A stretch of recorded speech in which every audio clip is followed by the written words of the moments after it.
scraped by. No! The two series in the quarterfinals that we watched yesterday, Seb, were so convincing for both teams. I don't think you can call them underdogs anymore because they literally, they stomped Falcons. Like, maybe game one was like a little bit close and it was contested. Game two was just straight out domination from Vichy Gaming. So, that's what we were saying when the tournament started. It's like when these big tournaments, they come around, everything is reset. Like, everything is reset. No, it doesn't matter what happened throughout the season. It doesn't matter what happened last month, last week. You want to be looking at what is happening, like day after day. What happened last series? This is the only thing that matters. Even the group stage, I'm not even looking at anymore. Right now, Vichy Gaming is looking like one of the hottest teams in this tournament. And I think they come in today as favorites, as far as I'm concerned, because what they showed yesterday was just incredible.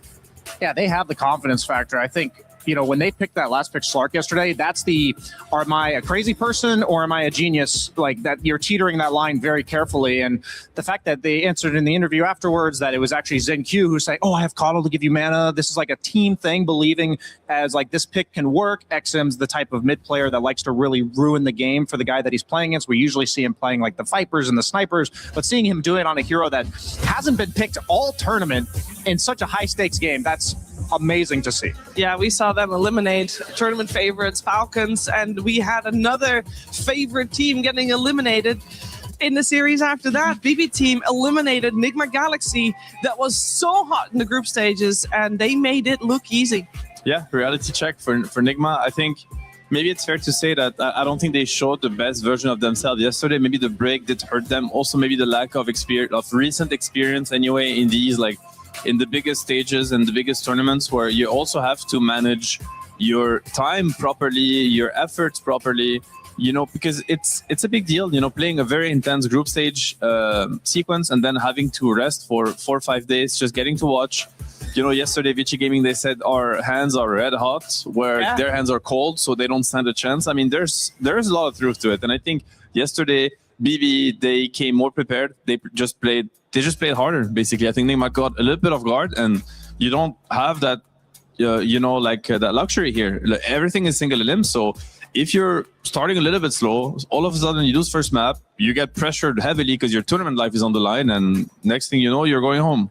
I felt like strategically, BB team, you said they were what better prepared. I think they were just a step ahead strategically with like picking Shadow Shaman, a very uncommon 4 position right now, as a preemptive pick to the puck that's been very popular in the mid lane. It just feels like these teams like BB, when they come prepared with these niche picks, they're like, Save, he's a Grandmaster tier Shadow Shaman. They're kind of like pulling it out of deep pockets, deep in the bag, reaching in there and saying, how, what form or metas can we use to address the current meta? And they're just enabling their players, and then their execution. We've seen Naga Siren be picked in 2 perfect games already this event and not one, but Kiritich had over 1,000 GPM. That was just beautiful execution from the team. The whole draft is not only counter picks, but cohesive with like the Mirana and the net setup from Naga, just everything firing on all cylinders. Yeah, and basically all our quarterfinals were all 2-0. So all these 4 teams that you'll see in the semifinals, well deserved and definitely proved that they were the better team in their quarterfinals. We're going to look for some finalists today, though, as this is our schedule coming your way. Any series in particular, Brian? They're both bangers in their own right. I think they are both bangers, and I think for very different reasons. We talked about these 2 teams, BB team and Vichy, leveling up at the right time, while on the other hand, Yandex and P-Vision have just looked like the best teams, at least in my opinion, from the very get-go. And some of the teams that look like that are not here anymore. So these guys have been the most consistent of all, and most dominant as well. Yeah, and if you guys at home think you know who's going to win in today's semifinals, make sure you head over to esportsworldcup.com/play to get your pick'ems in. And there's tons more action on the site as well. Quests, for example, that you can complete there as well. It's going to be a little bit of a gamble, though, because anything can happen here on the stage today. We have 2 beautiful series, and I know that the second series of the day with Yandex and P-Vision, those are and have been the tournament favorites coming into the whole event. But for our Sony story of the day, we went for the other one. We went for BB Team versus Vichy Gaming. Both of those teams, except they're late bloomers. Yes, they are. And again, this is what matters. Like, you have to peak at the right time. I know I sound like a broken record, but this is what I had to tell my teams when I was competing, what I had to remind myself every day. It's like, it doesn't matter. Like, you don't start, you know, we have this, the rabbit and the turtle is like a famous French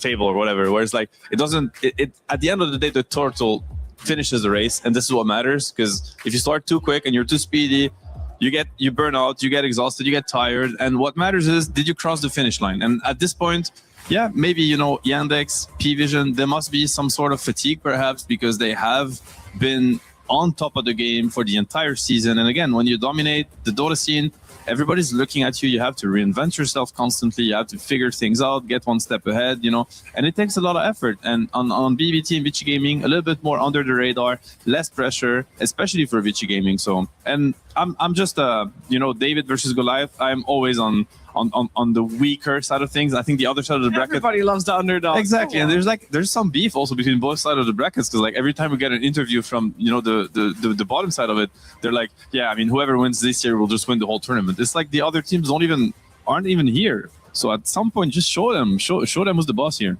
Yeah, going off of your fable, it's like when you fall behind early, there's a lot of different ways to respond to that. And Vici Gaming, when they played the group stage, they played against Team Spirit as well as P-Vision, and those games were not close. Like, they looked like completely out of their element. They were a team that I had high hopes for coming into the tournament. I did lose faith in after watching them in the group stage, but when they fell behind early, they did not give up. They had the mindset to come back, come up with creative ideas in the meantime. And so how you rally back, I think, says so much about that, because you can easily fall behind and just think, there's no way I'm catching this guy. He's way faster than me. Yeah, we're going to focus our attention on BB Team first. This is a team that, even though late bloomers this tournament, they have been steadily doing well. Whole year round, took one title as well. A lot of top 4 placements, including last year, but they've never really been able to properly, dominantly reach that #1 stage when it really matters. And I know they're hungry for it, and I'm sure they're going to show some of that hunger in the upcoming series. And one of the man of the matches that we always look at when we look at BB Team is Save, the best position for, according to many. And I'm going to find out, and so are you, how he feels before this match. Hello, I'm here with Save from BB Team. You guys knocked out LGD, you knocked out Enigma. Both series looked pretty easy from your guys' perspective. Is that how it felt playing those matches? I wouldn't say so, actually. I think first map against LGD and second against Enigma were not easy. But yeah, I think we're feeling quite confident. Okay, is it like a preparation thing? You just knew what you're going to do going into the matches, or? I think maybe we just played better than those two teams. Okay, the second game, you guys picked, it was your first game, you picked Naga. It looked like a perfect Naga game. Did that just come up organically and you thought of it, or was it something you kind of like led them into? I mean, we knew that it can be an answer for Lycan, and Karatic is playing very good Naga, so we just pick it. Yeah, it felt really good. Very easy game for him. What's your take on Vici Gaming this tournament? Obviously, you're watching your opponents. You're seeing their previous matches. Would you say that there's some kind of pattern that you guys have figured out, or? It feels like they're playing good from behind. So we'll see. I guess it's all about how we're gonna get early advantage and end the game, because they're kind of good at sitting, I guess, at the high ground or something like this. So we'll see. So what's your overall confidence level for the series? I mean, I'm very confident. That's good. Happy to hear that. All right. Well, thank you for joining me, and good luck in your matches. Thank you. A very confident Save here for the upcoming semi-finals. How do you feel about that confidence, Brian? Is it well placed? I think it's well placed for both these teams to have confidence. I think for all the reasons we've been saying, they both have reason to believe that they're going to win this series. And I think for BB Team, like based on that interview as well as Kataomi yesterday, it seems like they get straight to business. They know exactly what they need to do to prepare for each game. They don't take any opponent lightly. I don't think they're not going to disrespect. I mean, maybe GPK did in his interview yesterday, but that's just GPK. I think you have quite a balance of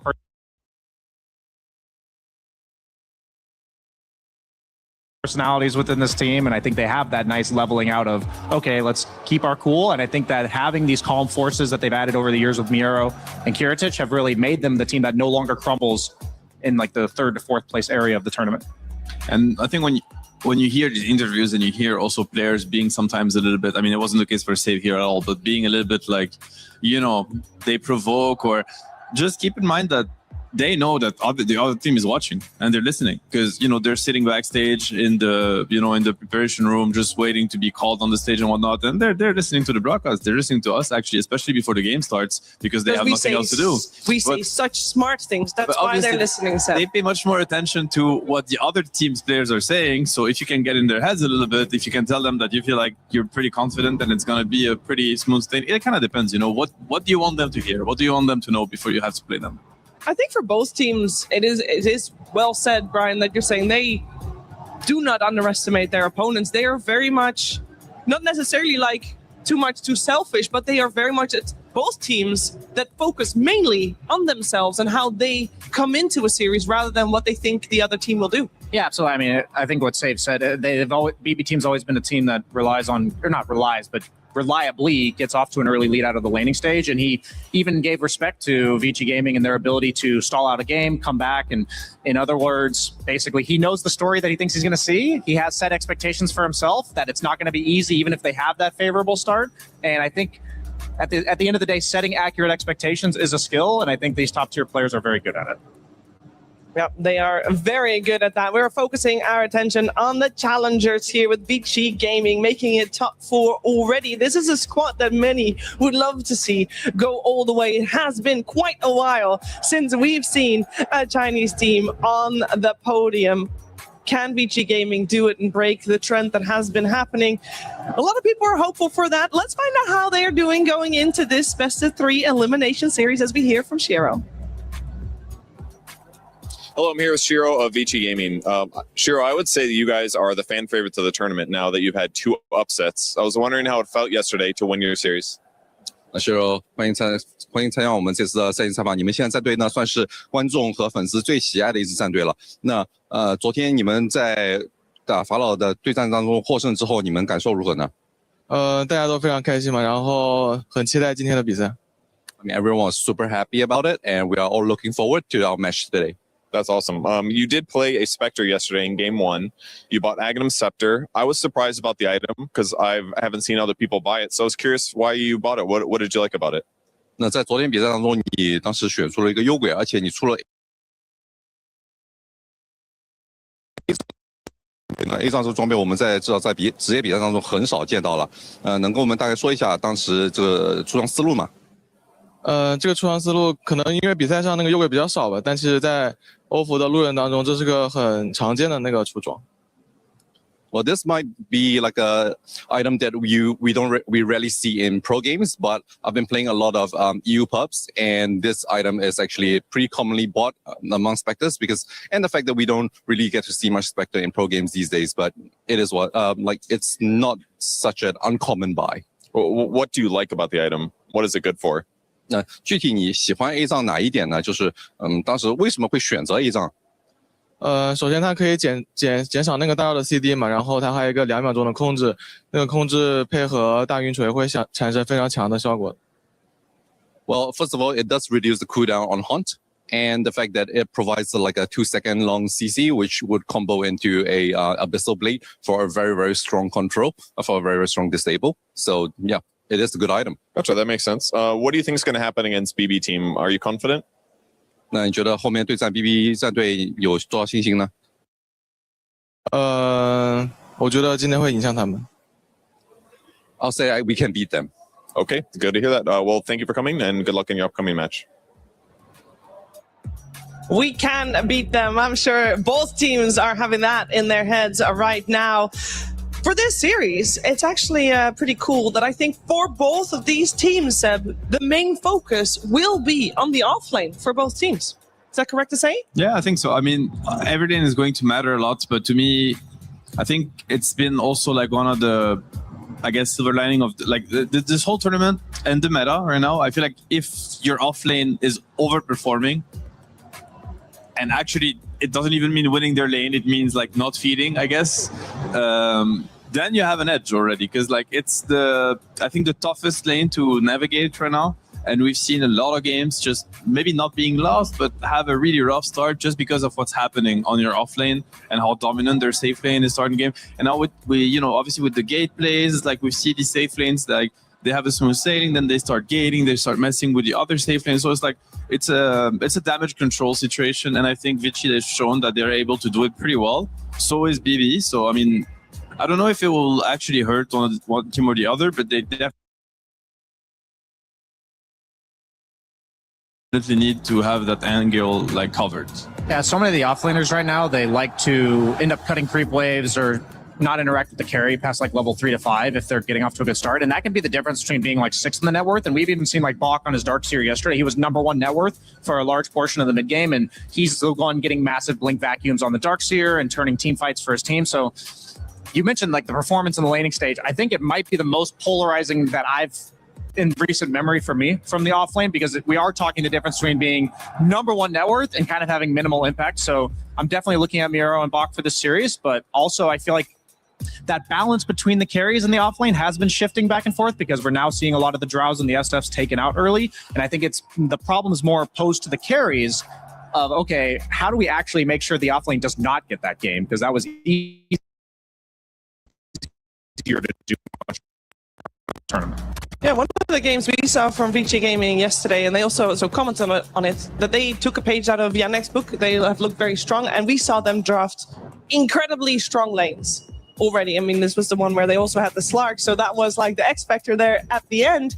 But overall, I mean, you had Coddle Beastmaster and Dream Protector Lone Druid. First of all, don't think they're going to get their hands on that. Again, that was definitely a little bit of an oversight from their opponents potentially. But overall, they have been focusing on those strong lanes, so potentially in the laning stage, it will be even. I mean, hopefully it will be. I'd still give BB team an edge just because of how good they are at executing that, part of the game.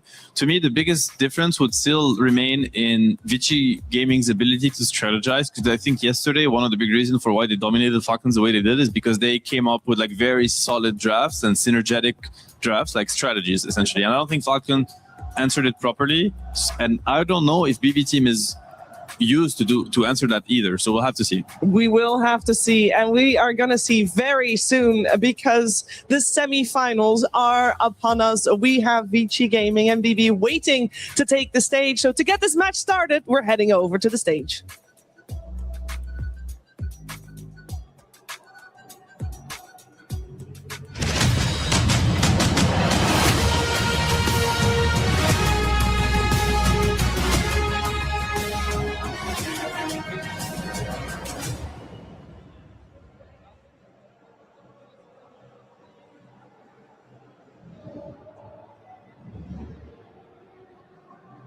Slacks, here. Yeah, what? Do we know who's playing the finals? No, bro. Finals are tomorrow. Do we know who's playing? Okay. But when are semis then? Yeah, that's today. Today, like when today? I don't know. Today, dude. Wait a second. This is Saturday? Yeah. All right. Are we live? Hey, We're not live, bro. Wally? Oh my God. Slacks? I think we're live. We're not live, dude. Slacks, the lights are on. I can hear my echo. There's people in here. Okay, yeah, we're live. Oh, shit, we're live. All right. You're looking, okay, sorry, man. Ladies and gentlemen, welcome to semifinal day. How we doing out there in the audience? You guys live? Hello?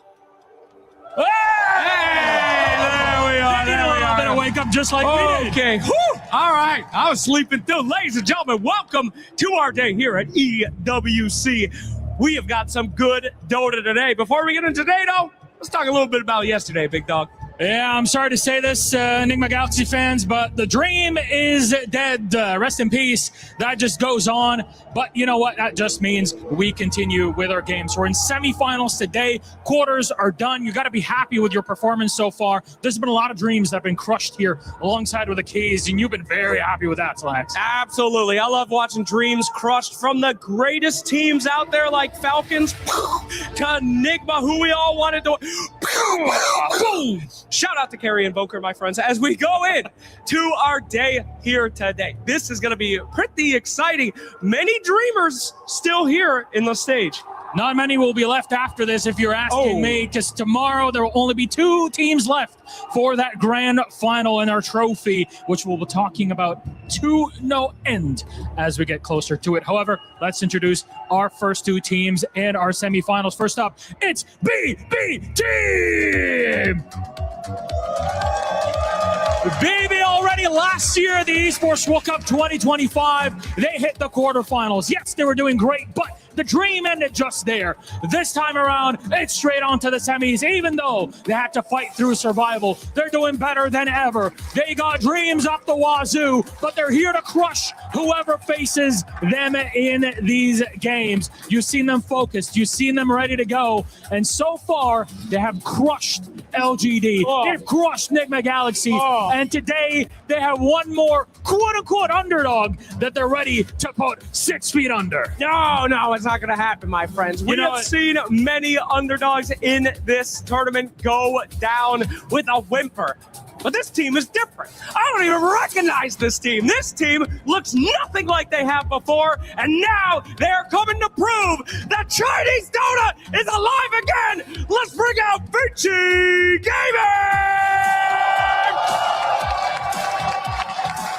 Here they come. These men have fought through the hardest of teams and made them look like garbage.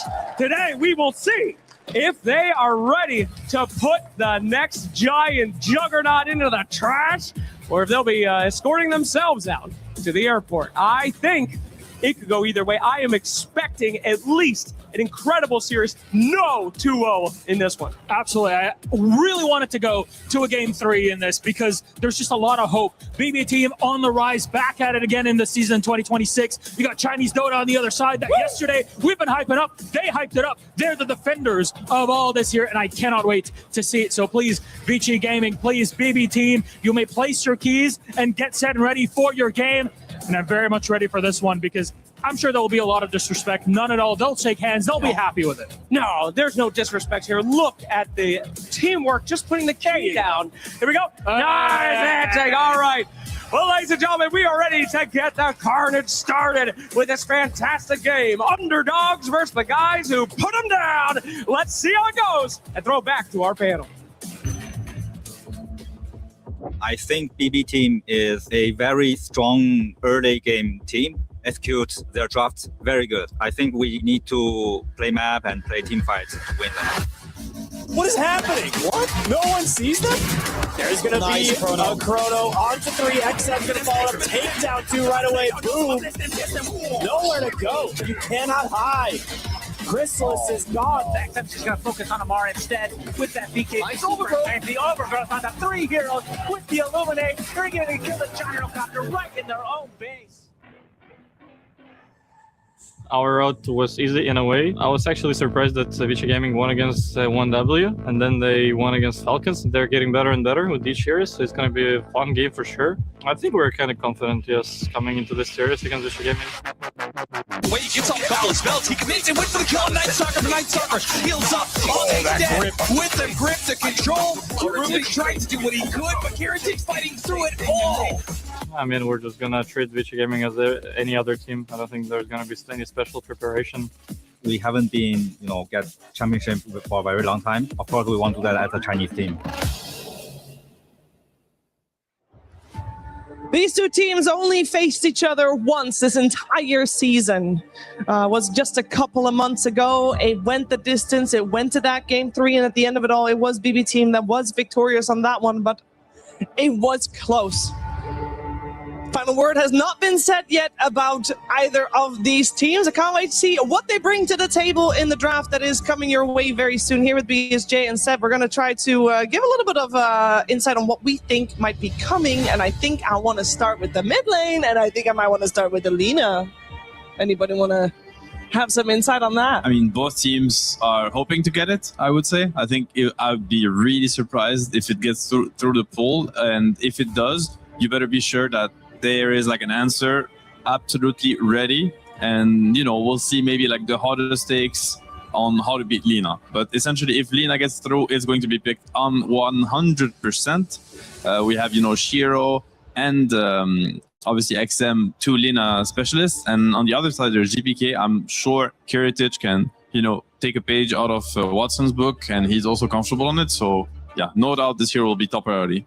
Yeah, I think it's funny that we're even talking about Lina, because day one, I don't think this hero was factored into drafts at all. I think as the meta develops, you have the ranged carries that, like the SFs and the Drows, that are the creme de la creme. They get picked every single game or banned every single game. And teams are like, so we see initially a Lina come out.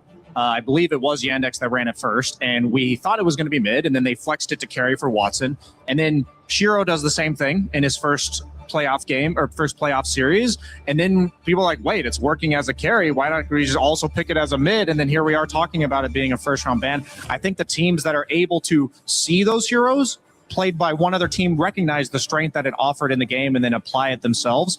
There's a reason that both these guys have made it here. Lina does end up getting banned, and because Lina has graduated to that number one ban or round one ban slot, suddenly we're seeing a lot more lone druids and such. I mean, I might be biased, but I have to say that, when I put my mind to these drafts and how the meta is developing, I am 100% in agreement with every Vici Gaming read so far.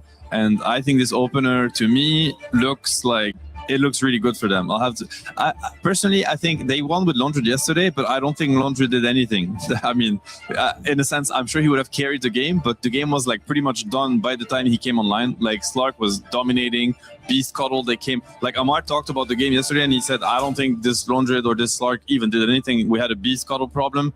And Laundry is a really slow hero. This hero starts playing when he gets Mjolnir Ags. And this is the Beast answer.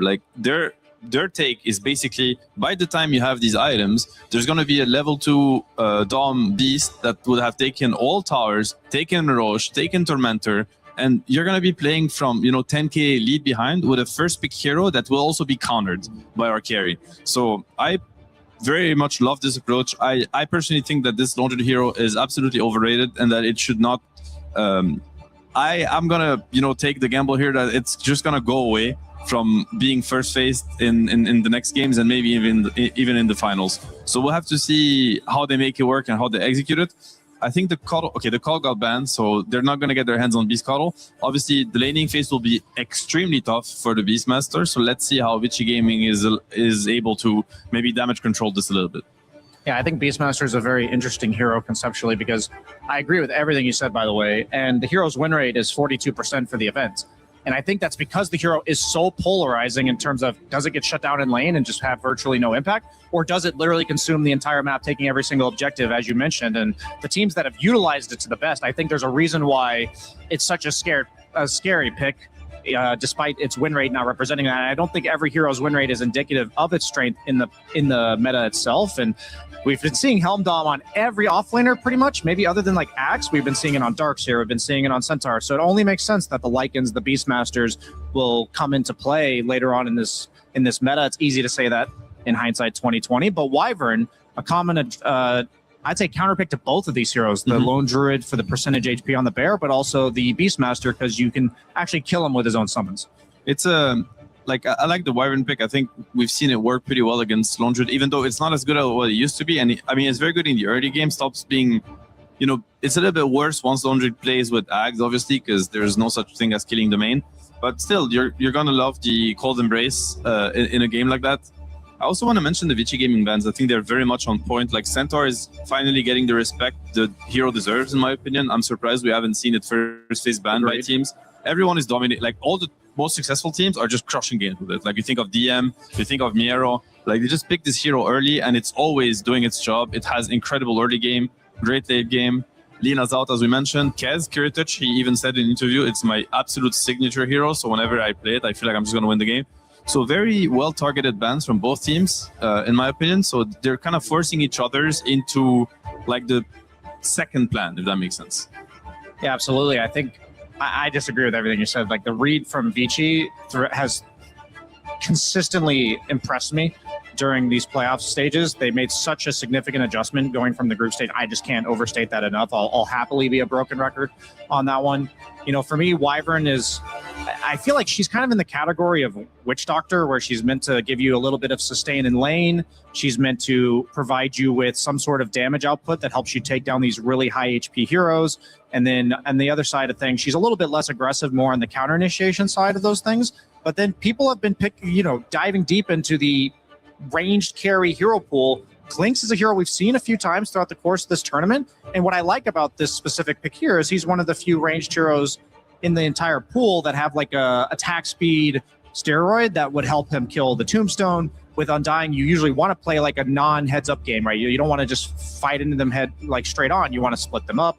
You want to flank them and burst them down. And Klinx is perfect for doing that because he's going to save the guy in front. Yeah, and we've seen these Undyings, right? Like they become a problem, very early in the game. It's like they're just standing there, and they have Blink Dagger, they have the Shard, they have BKB at times. So I really like this like overwhelming amount of physical damage approach, where it's like you just kill this hero. Like you don't let him basically break your formation by just being there and running at you, spamming DKs. I think you just have to burst the hero down. It's not that tanky. Like it's deceptively tanky. Undying has a really bad strength gain actually. And even when they are like high level 15 or something, running around with Blink BKB, they're under 2k HP, which is very little for strength heroes. So good approach in my opinion. I like the Klinx pickup. They go for the GPK puck. It's a very strong pick. It didn't funny enough, it's kind of slow, right? We criticized Puck for being a slow hero and saying that we saw Lorenov yesterday, one of the best Puck players also out there, and he was like struggling to really enter the game, and by the time he did, the game was kind of over. I'm just a little bit worried for BB team because they have exceptionally good lanes, that is true, but they have Longed Puck, which I think are two of the slowest cores in the meta right now. And maybe that plays a little bit in Vici Gaming's plan of like delaying the game. We heard their interview, like they're saying that they know that the early game might be a little bit tough for them, but if they weather the storm, they feel confident. Now, you're talking about preparation coming into this series. I agree with everything you said about the slowness of their lineup. I think XM is historically one of the most counter-picky mids players that we've seen, and we saw his Slark versus the Ember Spirit yesterday. I know I wasn't in the game, but I respectfully disagree with Amar on the Slark's impact. I think he literally removed Malrine from the game, and I think a lot of times the mid laner rotating on the Beast is the one that's meant to slow him down. So I think the pick for XM is not only does it take out the puck, but does it enable the Beastmaster, who's already in a bit of a tough lane against the Lone Druid. Very tough lane. I guess I was underselling that one. But what I was looking through is that Vici Gaming haven't been in a draft yet where XM has been against puck with the counter pick. So Sniper is always the historic one, which they did take out in the first round, but I'm wondering, have they been cooking something? Are we going to see the Slardar? I'm almost surprised it's not banned. Maybe that's a bit of disrespect to XM as a player, because they used it against Puck yesterday on BB. Yeah, and it actually is very good against the other heroes. Like, I really like the Slardar idea. It's amazing versus Lone Druid. It makes actually the bear like killable at any point. Like it now turns any kind of duo of hero as like bear killers, which can be a problem. Same, I mentioned how you need to be able to kill this Undying before he gets like armor items, and even then I think Slardar will kill heroes through armor items. Like it's just an overwhelming amount of damage, and synergizes greatly with their heroes. So we'll have to see. A hero that I'm wondering could come is Necro. I don't know if it's an XM hero, but we've seen Nigma utilize it against Puck, against Ember, against Earthspit, and they just dumpster the mid matchup. Necro is very good against Undying, very good against Lone Druid. This is a hero that could, I think, damage control the early game and help Vici Gaming kind of group around him. This would turn their lineup into like a push lineup, and especially with the help of Wyvern and Tusk, it's going to be just really hard to take him down, because they, as BSJ mentioned, they removed a lot of the counters to Puck, right? There's no, they even steal the stutters. That's probably why they actually let it through the pool. So good of them to have that panned out. It's not the easiest lane, I have to say, though, versus Kings and Wyvern, but again, it's what we said. Both offlaners was just going to their fate, their destiny, which is, struggle in lane, buy regen, and hope for the best.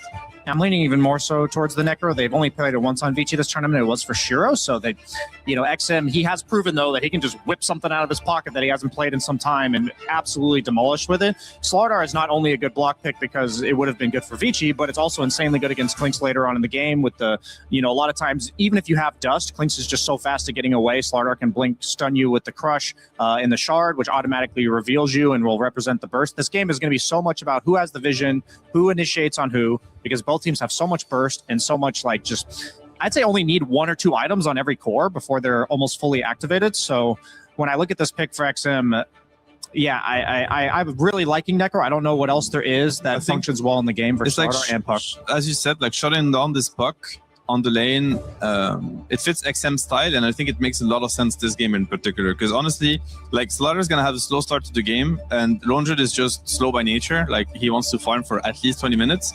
It's a really good puck game. Like they have no stuns. Like it's basically, you know, Tusk and Beastmaster. Like it's very easy for GPK to play around that. He's even gonna have the save of Undying at some point. Like this puck is just not gonna die.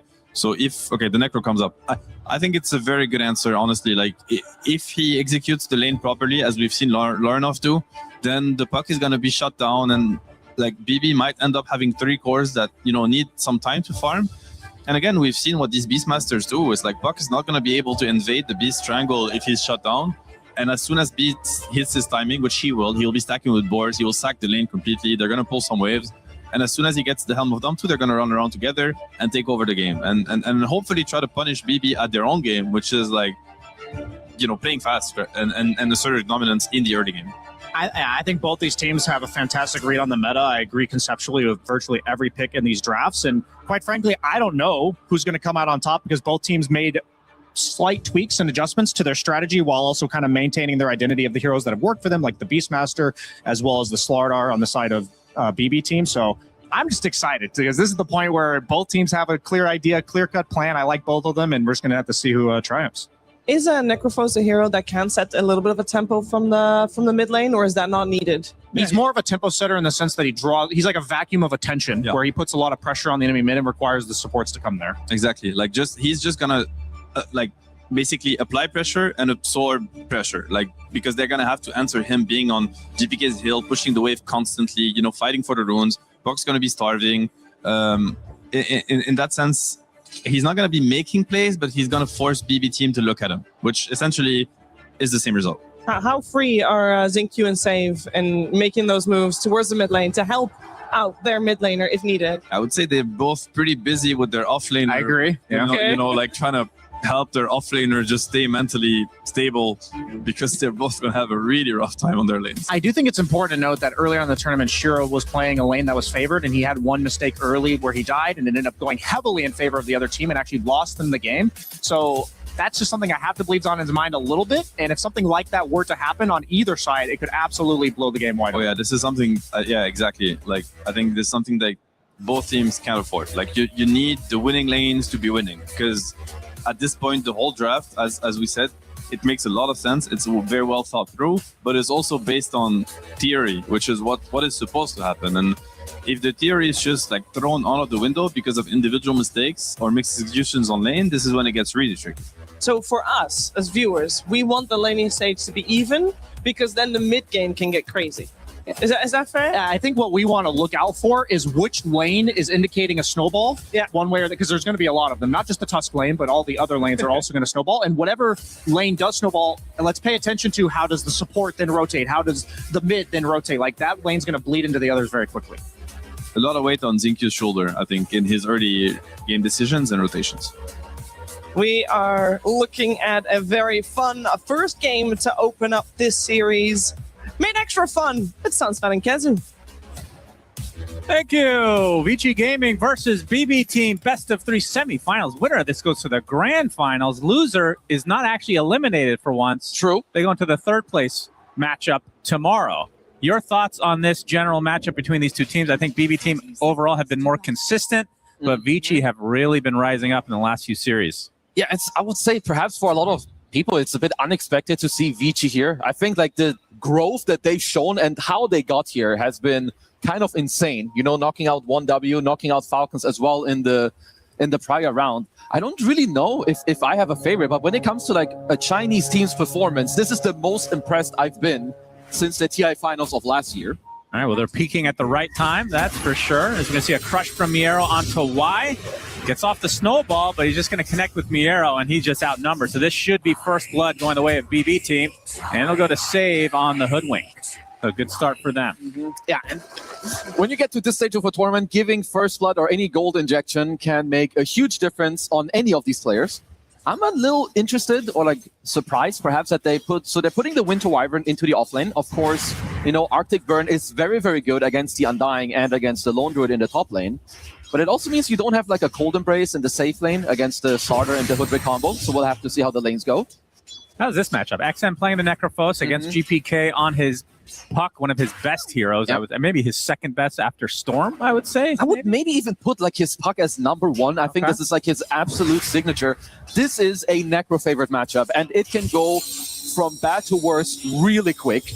As Necro's a type of hero, if he gets an early advantage, he can sit on your hill, permanently hit you, out-regen you, because he just wins with the sustaining overall.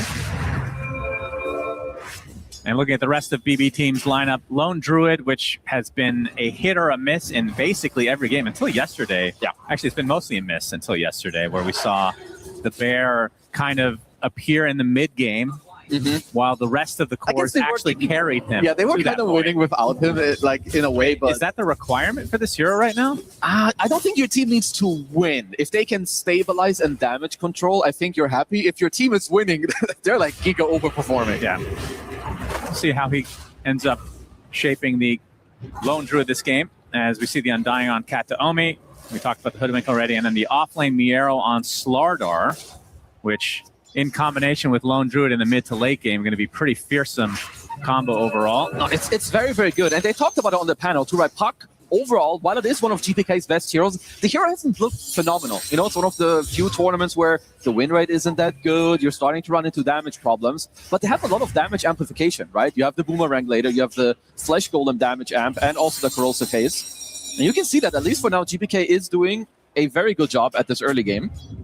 Yeah, basically an even start for the Puck v Necrophos matchup. It's going to be both sides getting the water runes as well. And in terms of rotations in the mid lane, which team do you think has the advantage with not only the supports that can come and potentially get a kill, but also being able to leave their offlaner or whatever other lane, even the safe laner alone? Honestly, it's maybe not that different for both sides. Like, I would say like both Tusk and Hoodwink really like leaving their lanes. I'm not sure if we'll see that much from both Jinkyu and Kataomi playing the Winter Wyvern and the Zombie, as they're a little bit more slow. But overall, like, the other annoying thing for the Necro, or for Puck against the Necro in this matchup, is that by the time you have Coil, usually Necro is like nearly full HP. He's got like a 20 wand ready. He's got maybe even a Raindrop, a Fluffy Hat. So it's very difficult to move to this lane.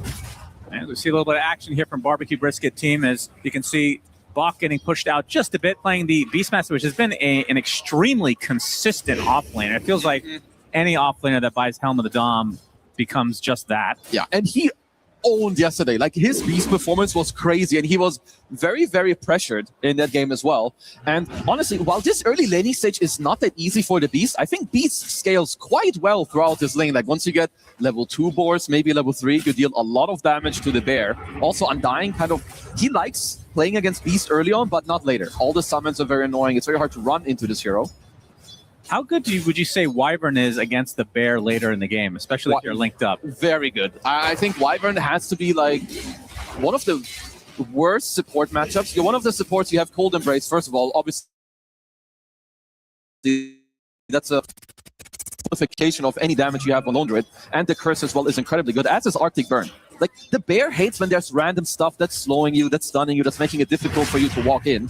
So I'm expecting Jinkyu to have very good impact, which he always does. Yeah, no doubt about it. Whether it's killing couriers or heroes, he'll do something in the game usually.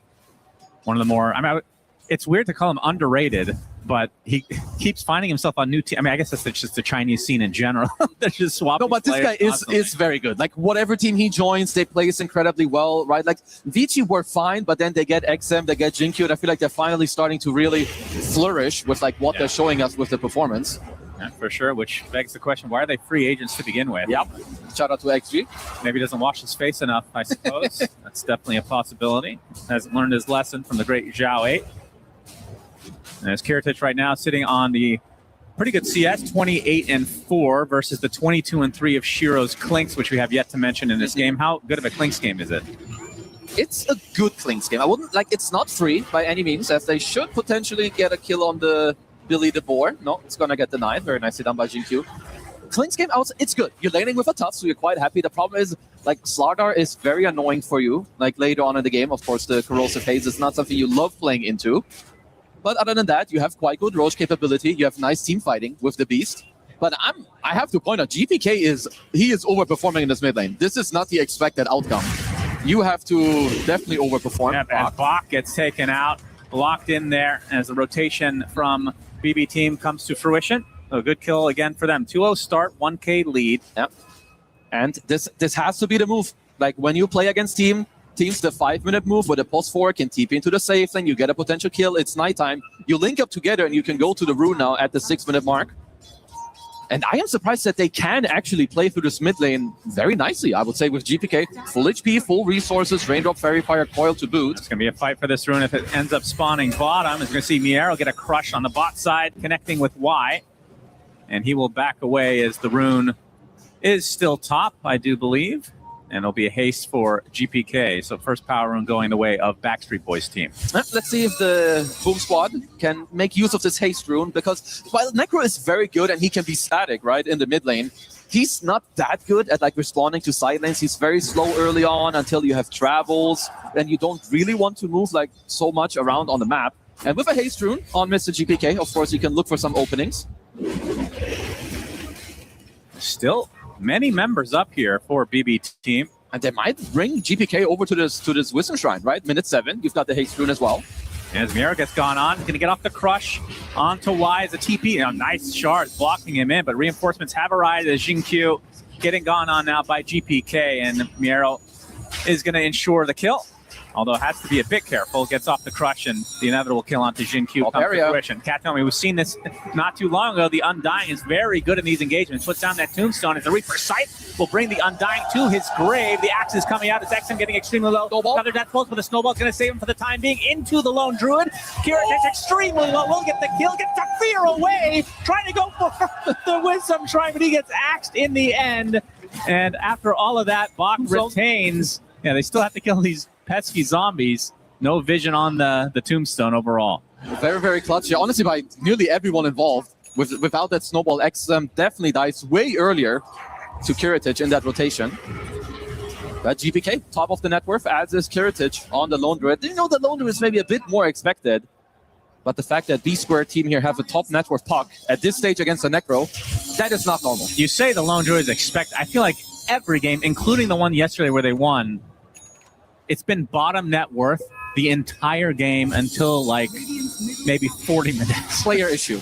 Okay. I think I've been very impressed with Kiritich, who, you know, when you talk about the experience-wise, you know, for BB team, I would say he's the least experienced. All the other people have played multiple TIs, have done very well, like all the EWCs. Yeah. But Kiritich, he's been really, really stepping it up. Yeah, as GPK will find himself a couple of bounty runes, not too shabby. Has the damage rune still bottled. As we'll see what UC gets out of that. And XM, no big surprise. Although maybe it is a surprise. Do you typically go the Boots of Travel before the Radiance in the mid lane? Like, if you have an ultra free game, you can go Radiance. It is like quite slow, but I like the travels. I think it's like one of the ways you can more easily move around the sidelines. Also, you have an offlane Beastmaster. He's gonna have Dominator eventually. So anytime there's a roar, you travel on top, drop the scythe, take someone out of the game. No, Banana Boat team with a little bit of a lead in this early stage of the game, but when it comes to the mid game, I would assume BB team have the advantage with Roche, mainly because of the Bear and Corrosive Haze and Tombstone, I suppose. Like, so it's definitely a lot easier for them to take Roche, but VG are also not that bad when it comes to like fighting it. Yeah. Sure, like maybe the pit into the Tombstone isn't super easy, but you have Winter's Curse against a lot of these heroes. It is very good, right? Corrosive Haze, the Bear. And this is what we saw them do yesterday. Stack up the triangle. You know, even though Bach maybe doesn't have the best early laning stage, he can just fully recover with the maxed access. And GPK still not opting to use this damage rune quite yet.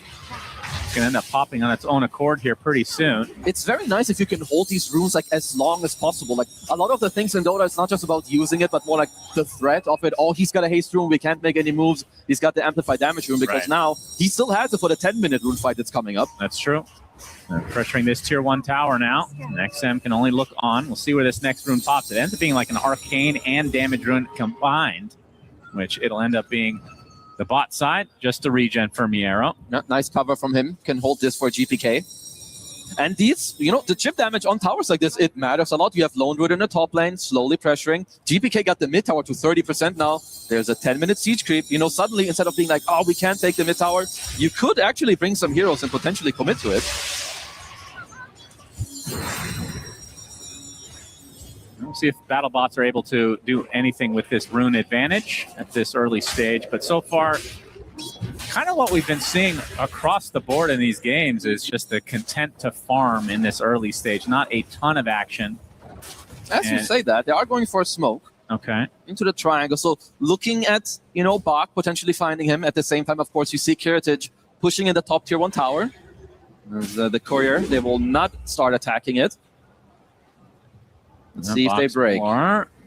Heading to the north, and this will just be pressure for the tier 1. See if GPK can find a potential opening here on an actual hero kill. And you can see that even though the smoke, technically, it doesn't land. There's a lot of pressure that's currently being put onto Vici.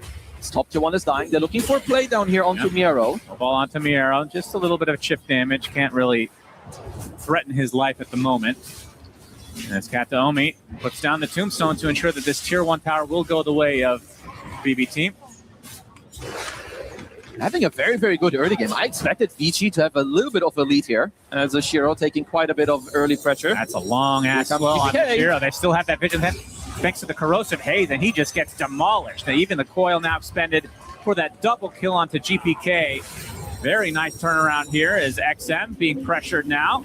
Already at half HP is Kataomi coming from the south. That's going to be a 3-for-0 as BB Team will likely get the tier 1 tower as well. Yeah, BB Team are kind of owning when it comes to some of their early rotations. I think this is a bit more of a macro outplay when we're looking at this early game. Smoking up top, applying some pressure, pushing mid at the same time. Jinkyu wasn't available to come help out in this fight, only just got his level 6 not that long ago. And the 3K lead this early on. And, we talked about it before. Sure, Puck in some games doesn't really pop off, but first of all, it's GPK Puck.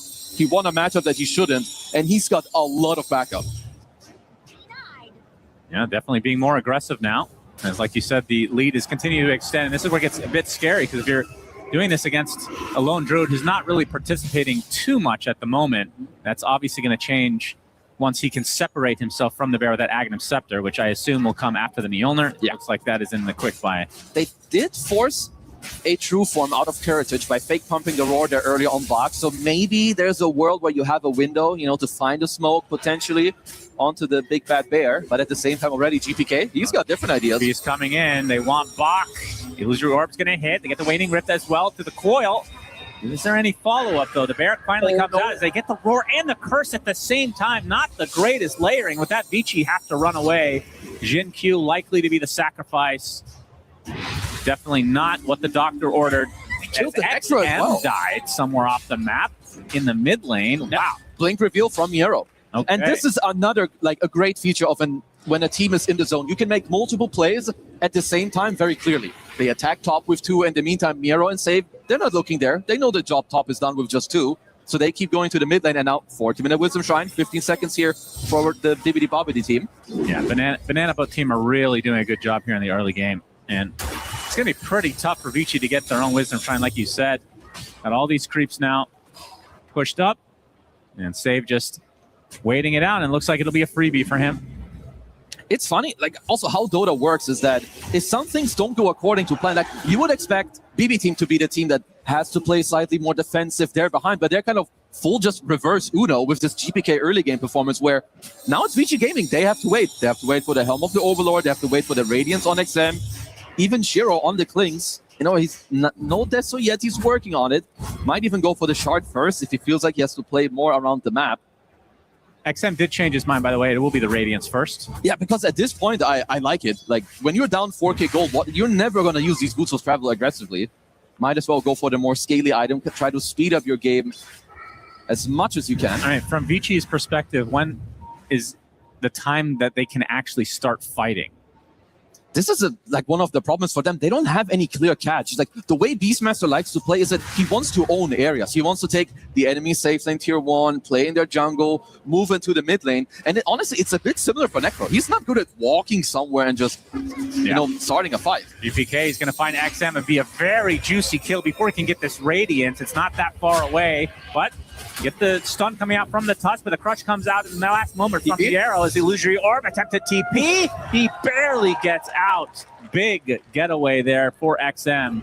That would have been quite crippling with the Radiance not too far in the future. Yeah, very, very needed survival there for XM. And yeah, just to talk about when they can fight, it depends a little bit more. I think when BB team overplay, I think until then VG are very happy if the game like kind of scales and slows down. You can see that Jinkyu going for max out Splinter Blast, and I get it. You want to slow down the push, get some couple items, and I like the stuff he has queued up.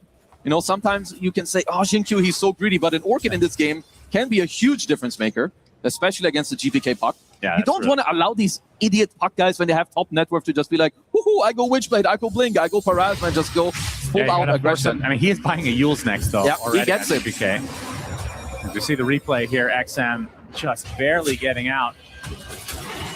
Of course, it was waiting for that crush, and that's all he needed, apparently. It was very good cover, of course, by Y. Initially tanking the sharpshooter, and coming in with the overall saves to get XM out. You can see them here. They're in good spirits. They understand, you know, Necro still can have a very good mid to late game. Bach, already Corrosive Haze applies. We'll use the Roar, but he's completely outnumbered. And a Tombstone is placed as the reinforcements finally arrive. They're going to get the push into the Reaper site as well. They do get the kill, turn around onto Kataomi, but XM bites the dust to the sharpshooter. And now the curse coming out. A lot of damage applied to Miero, not quite enough for the kill. Coil's not going to connect as GPK looking to finish the job. His save is just racking up the kills apparently on his Hoodwink. Double kill for him.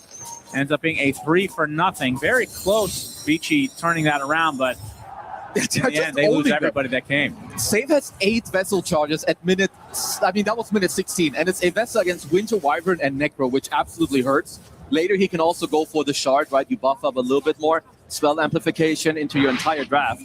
So, Vici, while I do like, you know, some of the heroes that they have, didn't even mention, I love Necro and Winter Wyvern together. Maybe later when there's a Nullifier, you can't use your Ghost Shroud suddenly. There's a Ghost, like a Cold Embrace to help you out, but when you're playing into this type of deficit, a lot of things become a lot more difficult. Yeah, and how fast can basketball team actually go for Roche, do you think? I think they can dunk Roche real quick. Yeah? Yeah, you've got Undying, and I don't know if you can ask for much better like Roche takers outside of your carry position. You can have the Tombstone, you've got the damage amp. Well, luckily for Vici, the Golem is on cooldown here for Kataomi.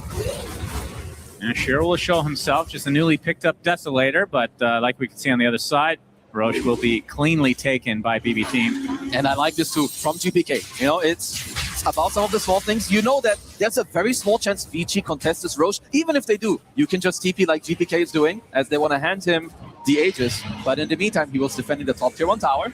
Safe. Bushwhack into the dust. They actually find the Clinks. Already half HP gets crushed and destroyed. No time to do anything for Shiro. And Bowling Ball team are really snowballing this with an 8K lead now. Age is still intact, obviously, and they can just push down any lane they want. I mean, honestly, these guys are just striking everywhere on the entire map. You can also see how fast they're playing. Like BB team, full confidence, very little pressure on them. As they are TPing up top, they have a very nice lane ward where Safe is also spotting them. Yeah, Miera looking for an opening. Gets the Corrosive Haze into the crush, though. The Snowball going to save Bach for a little bit, but the Bushwhack onto 2 with the coil to follow. Just way too much damage for BB team. Not even close. And this is going to approach the 10K lead mark, or 10K net worth lead at this stage of the, I mean, it's 19 minutes in. This is absurd levels of play from BB team. These guys are zoning, like, pretty hard. You know, first GPK defends top as they take Roche safe. In the meantime, while Roche dies, sets up the mid play. Immediately after the mid play, he TPs top towards the lane ward. You can just tell they have a very nice read and grasp on the map currently, trying to push back everyone. Not too long away, we're going to see that Tormentor taken out. And of course, with the Corrosive Haze, it's going to be easy pickings for BB team. Slaughter it's another benefit of this hero. Like, you're not just... you own a lot of heroes because armor is... Obviously, you can buy Lotus Orbs, but it takes a while. But you're so good at both Roche and Tormentor. Probably the best hero at amplifying it. It just feels like Shiro just finding scraps across the map. It feels like that's the case for every core on Vichi's side, as the top 3 net worths in the game are all cores from BB Team. And we've seen more and more shards on the Undying, especially Kateomi. I like it here. I love it, yeah. And he's been buying it in any game, but especially in this one. There's the Scythe, there's a Roar, Winter's Curse, everything. Like, they already have so many good things. And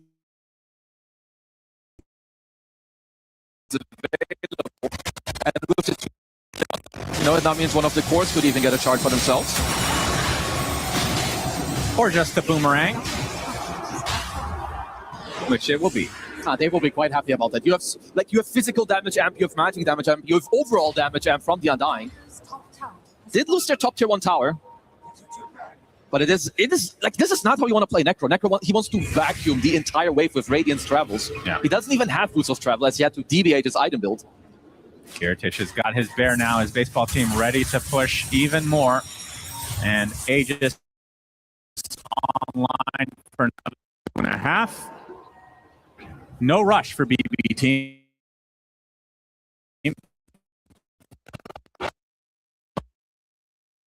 No, gonna wait for this Wisdom Shrine again.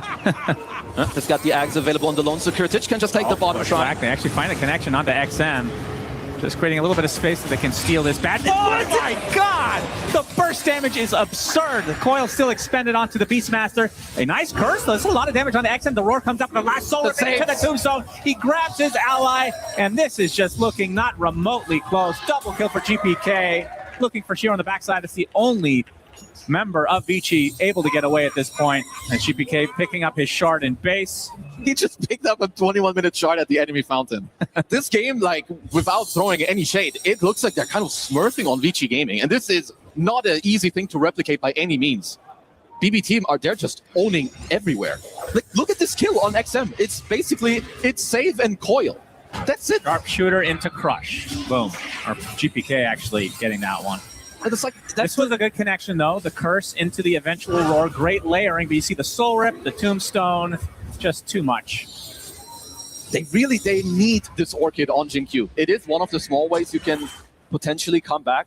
Right? You can maybe force out a defensive fuels and like snowball through, catch him on the way down. Or maybe you can Orchid the Undying while the fight is going, because then actually you would get a kill. But yeah, Habibi squad, they are demolishing them in this game. Yeah, for sure. As Kiritich, he's starting to wake up because he has Aghanim Scepter, so his bear can do his work. They're looking for a random crush, not able to find a connection, but they do find the coil onto Y. As Kateomi is there, Bushwhack actually hits from safe. He has been all over the place. My #1 support, by the way. Just saying. I'm with you. Owning this guy's good. Well, you were disagreeing with me yesterday. I don't on save. Yeah. He's 8-0. I love this guy. He's like one of the best players in the world. We had a literal argument on stream. No, you said best. I said it's like top 3. Yeah, I think he's the best. He's always there. Let's see. Let him talk today and tomorrow with his gameplay. 8-0 on Hoodwing. That is insane. Yeah, most of them are doing pretty well, as we could also, of course, get a very memey scoreline in the 3-2-2 if the BB squad team could get another kill onto the board. That's one thing we can look forward to in this game, as BKB picked up by Miero. Okay, smoke purchased by Jinkyu. Might want to look for, well, a big reveal here on the Orchid. Maybe surprise someone. Yeah, they're going to need a lot more than that. Oh, yeah. Radiant's middle tower. I mean, the problem is you have Tombstone to save. As we've already seen, Miera looking for the opening onto XM. Y is there with the snowball, doesn't mitigate that much damage. Healing up nicely. Yeah, BKB. The Necrophos actually focusing on the Tusk for now, but the bash comes out into the Crush. Goodbye, XM. Goodbye, Y. Double kill for Miero and Beach Ball team. They're going to get... I mean, this is absurd level to play right now. Just say it. We missed the 3-2-2, by the way. Really unfortunate. That was like a 2-second window, because XM, he doesn't seem like a hero at the moment. It is so difficult for him to play into these dire heroes. Too many problems. Magic damage, physical damage. He needs a Manta, he needs a Shiva's Guard, he needs travels, and you don't have the space to fund the gold. Let's see who gets godlike first this game from the BBD Babidi squad. Probably safe. Wouldn't mind seeing him rack up another kill here on the Hoodwink. Looking for another connection here. Miero heading to the north, which is actually where Shiro is, but he's able to TP out in time. fact that they're even close to this is kind of crazy. I mean, just no space at all for Vici to find any levels of farm. And Black Bear team, I mean, speaking of the Bear, finally getting online, and this is when things start to get even crazier because they've been doing this. We said literally the same thing yesterday.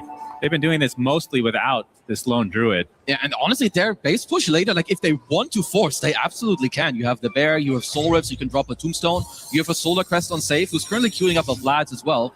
You know, just all the little types of buffs and armor and physical amp you can pump into your Bear. Let's see what Vici are up to here. Looking for a smoke. But overall, BB team have done a very good job when it comes to the map. Like, only giving up 3 kills. It's not that Vici aren't looking for them. They have a Winter Wyvern with an Orchid, a Tusk with a Blink Dagger, and a Desolator on their Klings. Well, they might run into the Bear. Can they even kill the Bear, though, is the question at this point. Well, they can try, but if there's any counterplay... It feels like they would need to expend a good amount at this stage of the game, and you can just resummon it. Like, you're not really gaining that much. There's a big chance that Vici might just wait for the BB squad to potentially overplay onto them in the map. And Shiro can look for him. The real hero? Yeah. Might not look like a real hero with a single branch in his inventory. I think Kiritich may have spotted that some camps were dead that just respawned around his Bear. So potentially knowing, look at his farm speed. That is impressive. Do you think he's even looking at that hero? Honestly, it's at this point, like, Lone Druid has to be one of the best farmers, and like Naga, Siren, Alchemist, and all of these heroes. I also like that you can just get like the same neutral item with the same enchantment. Like Nimble Serrated Shiv is incredibly good to farm. Yeah.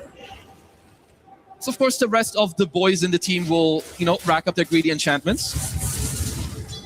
So a Blink on Jin-Q is what he currently is eyeing up. You also got a Blink on Y, so you at least are getting a little bit of mobility on the supports here.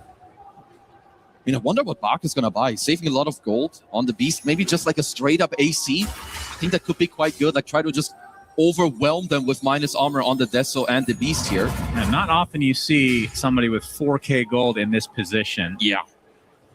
Just goes to show that, you know, you have to find those moments and opportunities in the game to be creative. Maybe find some of those items that in other games you would never entertain buying at this position, but maybe here you have to. Yep. And you can see BB team just farming the map. They can go for Roche anytime they want. And then that's when that's a Bear. Roar onto the Bear. Might be able to get life number 1. They will not. So that's the state that Vici Gaming are in right now. In fact, they're just going to go blow up the Clinks instead. That is what a kill looks like, says BB team. An Ice Curse, though, onto the puck with the Orchid to fall. It's a lot of damage. Gets off the Yule's going to dodge the Snowball as a result. The Tusk just drops as a random member. 3 dead for Vici. And Berry Bursting team just continue the pressure here. They are kind of just owning through this entire map, right? Like, Bach couldn't really connect, like, XM as well. I don't even know if he really looked at this play. He's just, you know, staying in the top lane, trying to farm up, waiting for a better opportunity. Definitely a bit of a misplay earlier, not having any detection against the Bear, and then just getting counterplayed. They're doing this without Aegis. They realize how ahead they are. Gonna force out the fortification. Well, you can try to force them all to base and then still play. You can play for Roche anytime you want here. Yeah, they're gonna back away, play discipline, which has been the thing I've been most impressed with BB team is they don't really throw leads all too often anymore. If you go back, I mean, I know the roster has slightly changed, but even just GPK alone, they had a propensity to do so like no other team, I feel like. No, these guys have all improved massively, not just individually, but I think as a team. And not just gameplay-wise or like your, you know, the skill. It's also like the mentality and what you're working on, what's important in the game. When is the last time Vici got a kill in this game? Like 10, 15 minutes ago? It's been a hot minute. And even the Bear will count that as a kill at this point in the game. This could be something. This could be an opening for Vici. They are smoked up. You can see GPK popping the smoke on a couple members, and BB team going to play it a little bit safe. Wait for Vici to make a move, potentially. Still not in any huge hurry. Don't want to take any chances for the bucket barfing team. 19k lead with the smoke. Oh, good stun. Well, Vici should be happier if Roche ends up going to the top side of the map. I think maybe if you want to like play with some buybacks or do something. We have a smoke on smoke action. They are dodging each other for now. I need to see where Vici go here. Are you going to go through the gate to like end up top? Are they just waiting for some Tormentor play? Is it like to go all the way around? Yeah. Well, Roche, belch. He does belch. He's going to go to the top in 10 seconds. It's a double tap onto Y. Holy Jesus, this is absurd. And now the creep for Bach, not going to live too much longer. They get the coil onto the single target. It's the Ghost Rock going to keep him safe for now as XM. Starting to do a little bit of damage. They're going to get the roar at the last moment, but this damage is just too much. They are just dropping like flies. This is not remotely close. GG's called. BB team take it. 30-3 is the scoreline. Wow. Not remotely close. No, that is a very unexpected stomp. Like from what we've seen from Vici in the last couple days, they look so good. But here, I have to say, I think there's a big outskill going on because I didn't mind the draft at all. But GPK putting on a show, you know, the whole Blockbuster team here kind of just showing up together, winning all the lanes, perfect movements, giving up only 3 kills in 30 minutes. And I think XM, he got outskilled in his mid lane. Yeah, I can't wait to see the highlights to see if there's a single kill from Vici Gaming on that, because that is, yeah, hard to watch if I'm being honest. From the BB team side, 7-0 for GPK, godlike, 8-0 for Miero, and 9-0 for the support Hoodwink, Mr. Save. Absolute beast mode activated for him. Not just getting some kills, and this is one of the signs of like a top tier team. They get an advantage and it slowly, it gets more and more. One small play leads into the other. They do well in the off lane, save TPs to the top lane. They get a kill there. Somehow GPK is overplaying in the mid lane, and it's all just leading into the next play. One of the more clean wins that I've seen in this entire tournament. There's a kill for Vici. That was 33% of their kills. That was a 5-second clip. That was the second kill at minute 7. In the next 25 minutes, they got 1 kill. Yeah. 1. Oh my God. Haven't seen destruction like this in quite some time. Not just making perfect use. And this team has been scary. It happens at a lot of tournaments where BB teams just get, you know, a little bit underrated, a little bit underestimated of overall how good they are. Oh, you know, they're going to get top 4. Someone's going to tilt. Not today, son. Not today. They're showing up in full force. That was incredibly clean. Yeah, I mean, they've looked as good as anybody in this tournament. And they've been, I would argue, to be the most consistent team at the tournament overall. So on some level, can't be that surprised. But to the level, like 30-3, I don't think we're going to see that again this season. I hope we don't, Cheever. Same, absolutely same. This was, I think, the biggest stomp we've seen on this stage thus far. Wow. And it's also not entirely what I was sold by my panelists. I'm here at BSJ and 7. I was told it's going to be an even game. It was going to be 50-50. Wow. I mean, I was pretty hopeful for the draft, but I think you know what we mentioned, like the execution in the laning phase and what happened after the laning phase, like they knew they were going to be walking a thin line, and I think they definitely slipped, you know. Like there were a few moments where you're like, okay, the test is coming, you know, can they weather the storm? Can they like dodge this fight? And I think they didn't. Like, obviously, massive props to BB team. I think they played a stellar game. It was pretty much perfection from laning phase execution to applying pressure to rotations. They played extremely fast, deadly moves. But I also feel like Vici Gaming, like I don't know if you agree with that, Brian. Like there were moments where you're like, maybe they're not warmed up or something. Like it felt a little bit sloppy at times. Yeah, I mean, I always try to teeter along the lines of explanations versus excuses. There is no excuse to, I think, show up like that for Vici Gaming, and I think, for me at least, there's a level of disappointment because of how well they've been playing throughout the last couple of days. They did show signs of what we just saw in the group stage, and that was why I thought they might go out a bit earlier. But then all of a sudden, the vibe seemed there. The execution was there against top-tier teams. It's not like they haven't been tested throughout the course of this playoffs, but that probably also makes me want to tip my hat to BB team for they've done this to other teams as well. So there must be something special about them. I think for a game like this to happen in a series with 2 teams of this caliber, one team does have to step up while the other team has to step down, at least a little bit on both directions. And I do think, man, that was a clean game from BB team.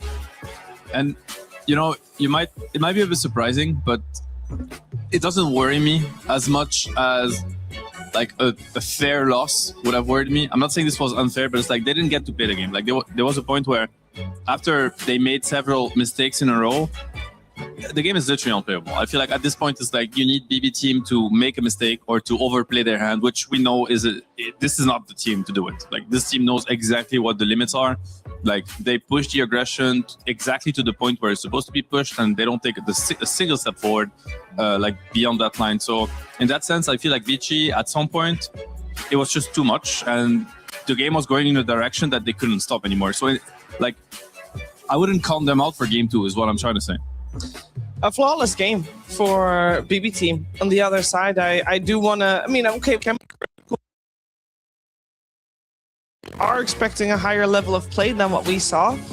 But the reason it was this one-sided is because BB team, they don't make mistakes. They don't allow you to come back once they got a good lead like that, and especially not with the draft they had as well. And I think that just has to credit how well they were playing, Brian. Any player in particular you'd like to highlight? I want to highlight Save, especially. We were talking about like the pace of BB team's draft. Slardar wants to farm it up. Puck wants to farm it up. They all, Lone Druid especially, wants to farm it up. All three of these heroes need a little bit of time to come online. And yeah, as the casters were reading off those stat lines, 9-0 on a support Hoodwink, it felt like he was a part of so many of the crucial engagements and like the early to mid game that allowed BB team to snowball. And there's just something about players like Save that are just always in the right place at the right time. And Hoodwink's an example of a hero that, yeah, she has burst kill potential, but she's so much about catching people off guard, flanking them. And there are a lot of instances of that in this game, and hats off to him. But yeah, obviously the rest of BB team performed great as well.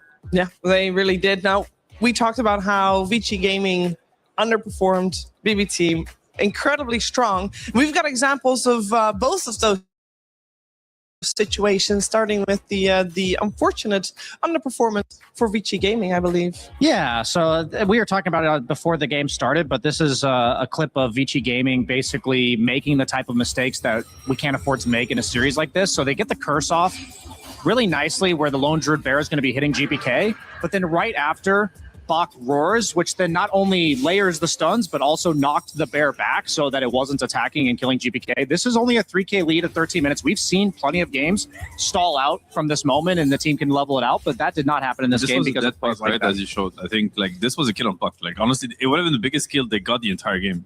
Literally. Yeah, it would have been like step one to making this a much more even game. And then you mentioned like stepping it up for BB team. This is one of the coolest plays that I've seen throughout this entire tournament. So as we're going to get to the Roshan, I'm going to pause in just a second here because it takes a sec. Okay, so at this moment, every team in the world has like this idea of when the enemy kills Roshan, they're then going to be traveling across the map and looking to kill us afterwards. But BB team's going to do something really cool where they're going to pause, they're going to have Miro leave, and then Kiritich is going to wait to kill Rosh. He's literally just left the Roche pit yet, but no, Save has already left, Miro's already on his way, and Shiro then gets caught out of position. So for me, this was just such a small but like cool idea that I've never witnessed, the intentional stalling of killing Roshan, and those type of plays are them stepping it up where that creativity in that sort of situation is quite unmatched. Yeah, that's the team that's vibing. I think these are signs of like a team that is just like so like on, you know, synced with each other, where like it's really quick. It's like, hey, you know, like what, you know, second wait, you know, we were not ready to catch, they stop, they pause the rush, they kill. Save is using chat wheels, you know, because he's also feeling, it's the kind of play that leaves you feeling really good. It's like, oh, we're really on top of our game right now. And yeah, you see the difference between them and Vici Gaming in that game one, where like things that usually should be executed properly and that they have executed better than average, like they have been, you know, stellar with their plays yesterday. Rough start to the day, you know, warm-up day, wash your face kind of situation. I don't know, but this is definitely it can happen, you know. They're gonna pay the price of now being put, you know, back against the wall, one game away from getting knocked out. But they kind of did this to themselves. Yeah, I wonder if it also changes in our perception when we see Vici Gaming. Overlapping stuns is like, it's a base level mistake, right? On one side, if you're going to try to play better, it's the little things that you do right, meaning don't overlap stuns. You know, it's a basic concept. Whereas on the other side, the example that you gave, Brian, is the little things not just done right, but done methodical and very promising. The difference in the one mistake versus the one good play feels very large. And I wonder if that worries us or should worry us. Yeah, I mean, I am worried in the sense that, the point of showing those clips wasn't like Vici Gaming bad, BB team good. It's meant to, like, it does give you a glimpse into the mindset. Like you said, that you have to be a team that's vibing if you make a play like BB team did at the Roche pit. I also think you have to be a team that's a little bit nervous, a little bit chaotic in the comms to make the overlapping of stuns that they did. And I think that tells a pretty telltale story of that game as a whole, just in those two clips. I mean, to me, it's like showing the misplays, and I would even maybe show the misplays to my own teammates with a smile, in a sense, because like it's just to realize, hey, like this game doesn't count. If you know what I mean? It's like if we're not able to kill heroes we're supposed to kill, we create that situation, we're clicking our spells wrong, and the heroes aren't dying.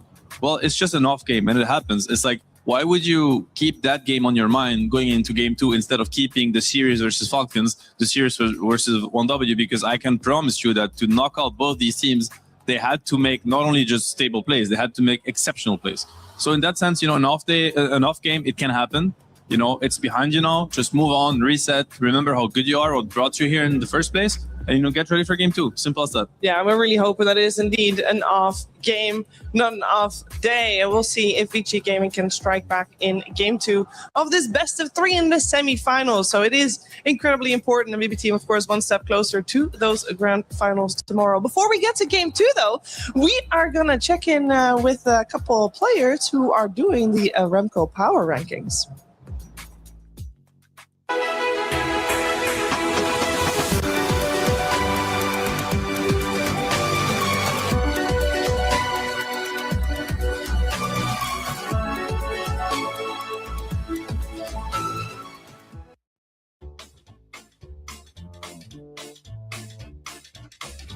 Hello everyone, this is Seb. I'm joined with BZM and Ari. There's been many rosters in OG. It became a joke at this point. We're going to remind ourselves some of them, and we are going to rate them on the tier list. I suggest we pick one of them up, and we'll say who's on that team, and we rate.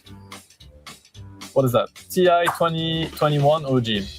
I remember that. Okay. What rating would you give this one? I would give it an A. You would give it an A? High? They were closest to beating Team Spirit. We were 15k lead on them. And they had insane strats. B is fine, yeah. You agree with B? B? Let's agree on B. Yeah, B's fine. Another one. What are you choosing?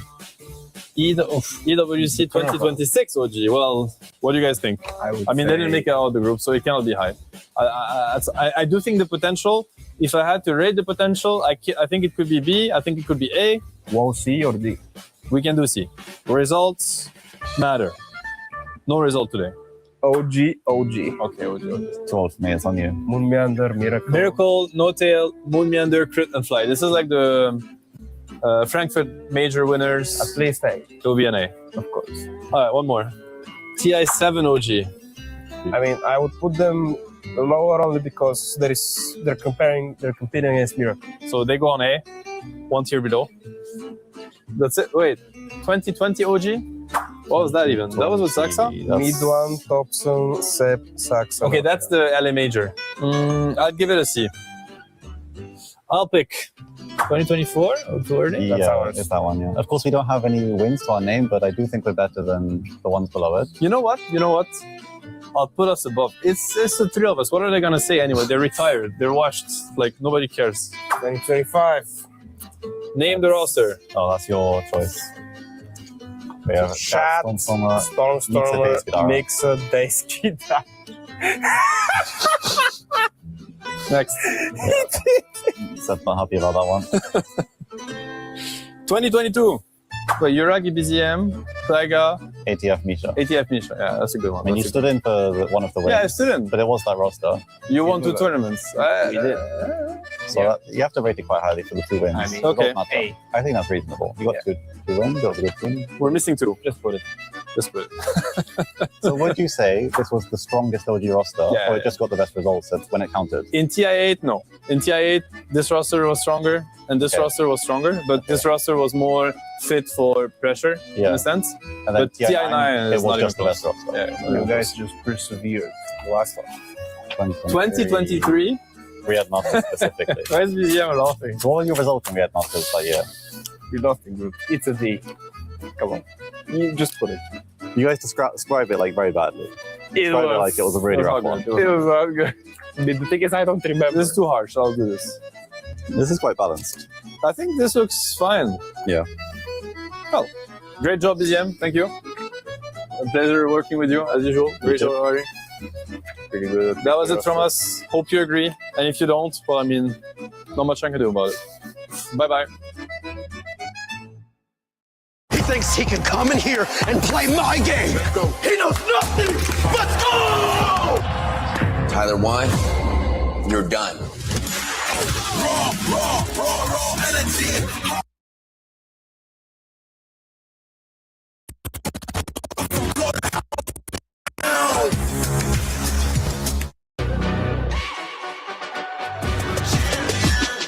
This ain't no regular thing. Came for the ring, you know what I mean. You see my name in the lights. Better get right, I'm champion.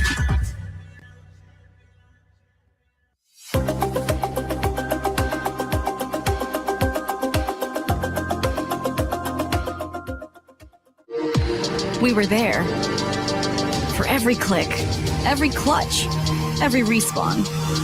We were there for the years of grind, and we're here. Now, the proud founding partner of EWC, powering the biggest event in gaming, shoulder to shoulder with the world's best, making history. Greatness deserves a stage. Lenovo Legion, reach your impossible.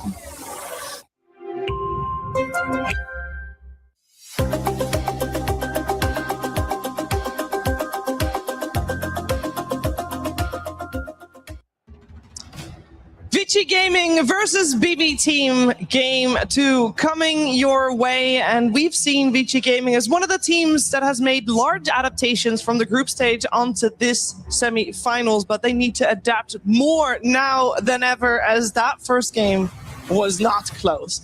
BB Team ran away with that one, and we're about to get into the draft of Game 2, and there's one elephant in the room that I must address, because both my panelists said, well, you know what, Lone Druid's overrated, and then he got compared up with an Undying. You can't let that happen, Seb, please. I mean, I deserve to be called out. I disrespected the hero, but I'll stand my ground, Shiver. You know what? I'll stand my ground. I still believe Lone Druid is, you know, yes. This one is hard, huh? Maybe I should have backed off, actually. I'll reflect on that for tomorrow. But for today, I'll stand my ground. I do believe Lone Druid will not be the, you know, the part of the first, you know, line of contested heroes for the grand finals. But we'll have to see. It looked absolutely dominant in game 1. Maybe I am completely wrong. I would be surprised if they don't readjust it for that game, though, because it must have felt that bad to play that game that you just want to play another game no matter what.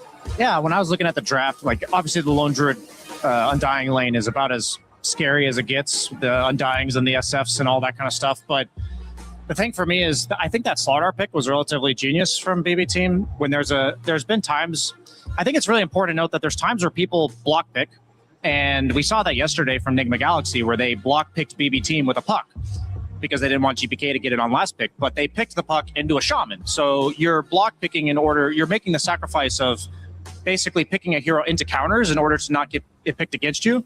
But they also had Slardar into Clinks, which is a very good matchup for Slardar. So you're simultaneously block picking while also counter picking at the same time. And I just think those sort of things will absolutely win you drafts on top of execution. I think the drafts were relatively even, but that was, for me, the highlight strategically from game 1. Did it feel to you that Necro was like comfort enough for Vici, or do you feel like they were, you know, maybe like going for it because it made sense, but didn't feel, you know, good playing the hero? It was really tough to say, because that one rotation at the 7-minute Wisdom Shrine where he dies, like, we talked about Necro being a vacuum of pressure in the mid lane, and literally one play like that can nullify that entire presence that you have. Suddenly GPK is like even with you on net worth. And so is that an individual mistake from XM? Is that a team misunderstanding of Necro? It's hard to say for sure. Like, if it's just an individual mistake to learn from, that's fine. But if it is like a team thing, then I think it did look a bit off, I guess would be my answer to your question. But I do think that one mistake says a lot about their understanding of the hero as well. Yeah. Vici Gaming, they go back for something, you know, that brought them a lot of success yesterday. Obviously, in the cuddle, most likely to be played by Xinkyu and BB. I mean, they just, you know, keep on the Undying train. Like they remain there. This hero has been incredibly successful. Like every game we've watched it, I don't think there's a single game where we were like, yeah, you know, this Undying really got countered, and it, because there were metas where Undying could also just be a burden. Like it just does nothing. Sometimes you would even lose its lane, and then you're just there, and all you do is just like frontlining, dying, you know, eventually getting the tombstone off. It feels like a completely different hero right now. It's just so hard to deal with. Like it starts with the laning phase, the early game presence. We've seen, you know, wisdom fights with tombstone. Like Malady is probably the specialist of this one. At every stage, it gives you Roche. Also, it gives you like objectives with the flesh golem. This hero is just incredibly strong right now, and I'm hoping that Vici Gaming will just put enough respect on it. How important is it to have a tombstone hitter when you're up against Undying, even if it is a +5? I think it's crucial. I think it's one of these heroes like Phoenix, for instance. It's like you just can't ignore that spell. You just can't pretend it's not just another spell. Especially now that they're willing to buy the shard early and abuse the save, which I think is like one of the best shards like in the game. So in that sense, I think you always need to have a tombstone hitter. You also need to be able to take down this Undying. You know, for free, we would say, in the sense like without using key resources, because he's not a core hero. But you know, we heard players complain about playing versus Undying, like we have to deal with 4 core heroes, because that's how it feels at times. Like he's just standing there in the front, and you feel like you need to click spells on him, but you don't want to use Necro ulti, for instance. You don't want to use like certain items or abilities, so it's tricky. Yeah, there's usually 2 options, or I'd say 3 options for Undying. One is obviously be able to kill the tombstone. 2 is be able to like force out defensive spells without committing. Like heroes like Hoodwink are a great example, where you represent a lot of long range bursts that might need to be saved from before they even go in. And then you also have heroes like Storm Spirit that can go on the target and then easily disengage. And that's what I think they were going for, is this poke and prod disengage strategy. And then when you look at the counter from BB Team, I think it addresses that.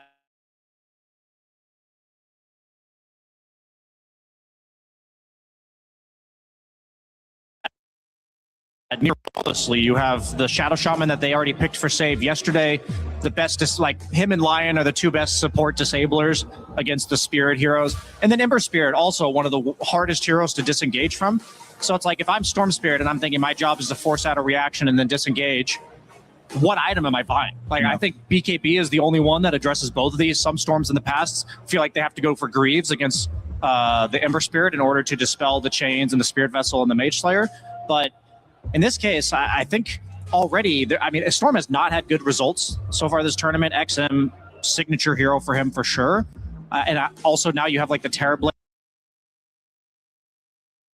that hits the tomb. But there's something about this draft, like obviously maybe it's a bit of bias coming from game 1, but something feels like BB has the better answers thus far. What do you think, Seb?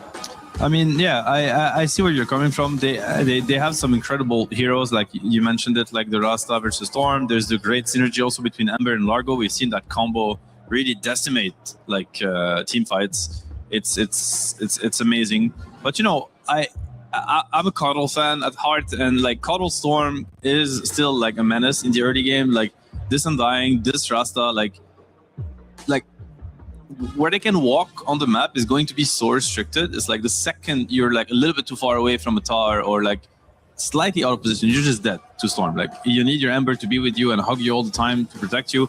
There's also the Cuddle TB, which I think is like one of the strongest Cuddle combos. Like metas in the mid game, meta's going to be up all the time. Like there's going to be no downtime.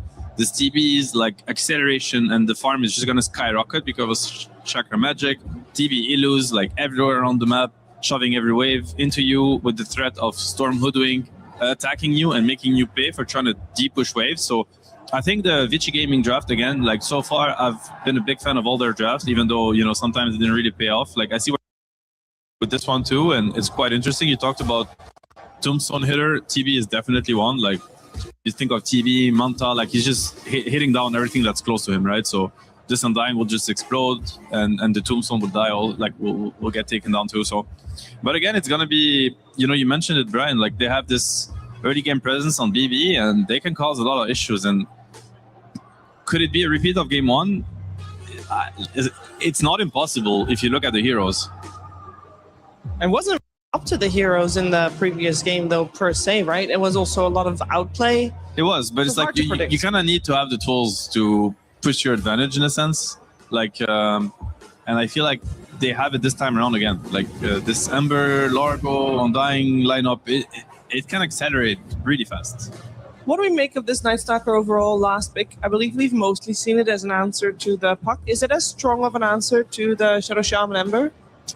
It'll definitely make Shadow Shaman's job a lot harder. He is a support that relies on catching somebody, and then the difference between him and Lion is that he's channeling his long disable.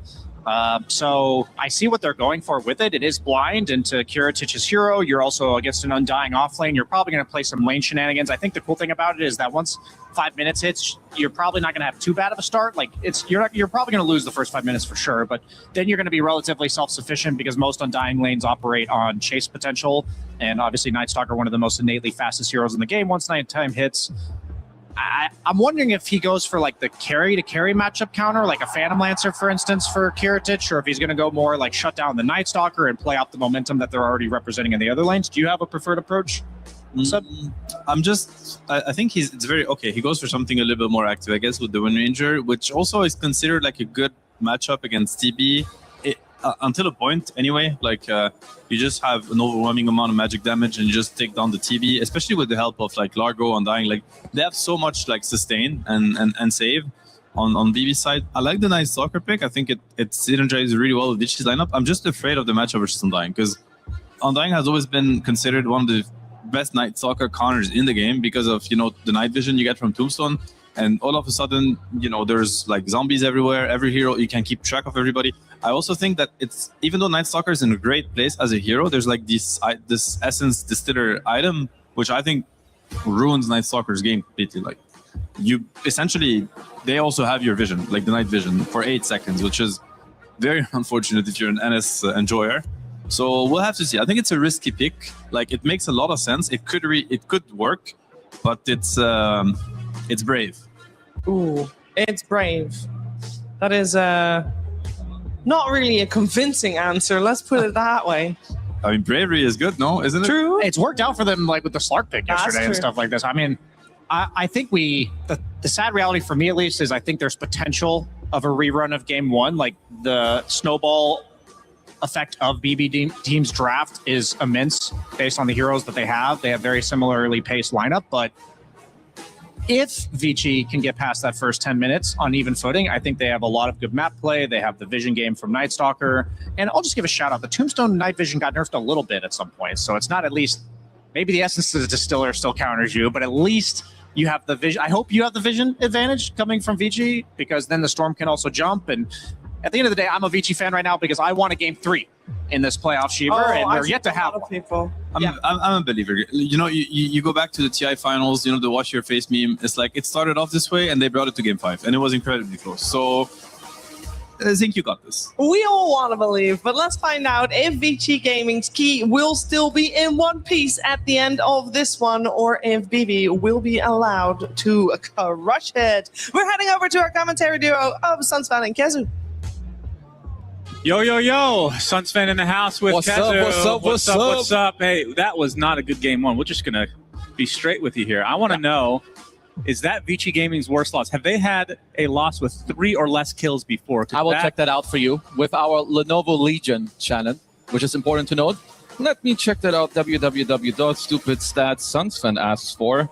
They have never in their history lost this badly. Wow. They've always had either 4 kills or more. So GGing at 33 minutes with 3 kills, I'm expecting a better game this time around. Oh, it literally has to be, unless... it's not a given. I think it is. We're going to see a better game number 2 here between Vici Gaming and BB Team. And remember, whoever wins this series goes to the grand finals. Loser goes to the 3rd place decider. Yeah. Nobody wants to be there. No. That's the toilet bowl match. We'll be casting that, so it's going to be a perfect cast perfect for us. at least. Perfect cast. Just right down our alley. But the thing is, you don't want to be in that position. You want to punch back here if you're Vici. I am a little surprised that they let Kateomi have Undying again for I don't know how many time times this guy has played the zombie in this tournament, but he does seem like one of the best Undying players. Yeah, it has been quite solid, and it's been a big move with the Wisdom Shrine. Yes. It feels like every single time it's this hero, regardless it's the of the Malady team. script. Absolutely. Minute 7, execute, walk to the Wisdom Shrine. Malady started it, and, well, Kataomi trying to finish it here, at least for this series. On the Undying, we're going to see some new picks, though. We see Miero picking up the Largo. He's been, I want to say, one of the most consistent Largos in, I mean, since the hero's been in Captain's mode. Yeah. I feel like I rarely see him have a poor game. GPK on the Ember Spirit, and Kiritich on the Windrunner as the carry. They both teams have a very good draft. I would assume that what Vici are going for this time around. So I like Caudle against Undying. You can kind of split the lane, right? You can always just push. Undying wants to run you down, your super high movement speed yourself with the Caudle.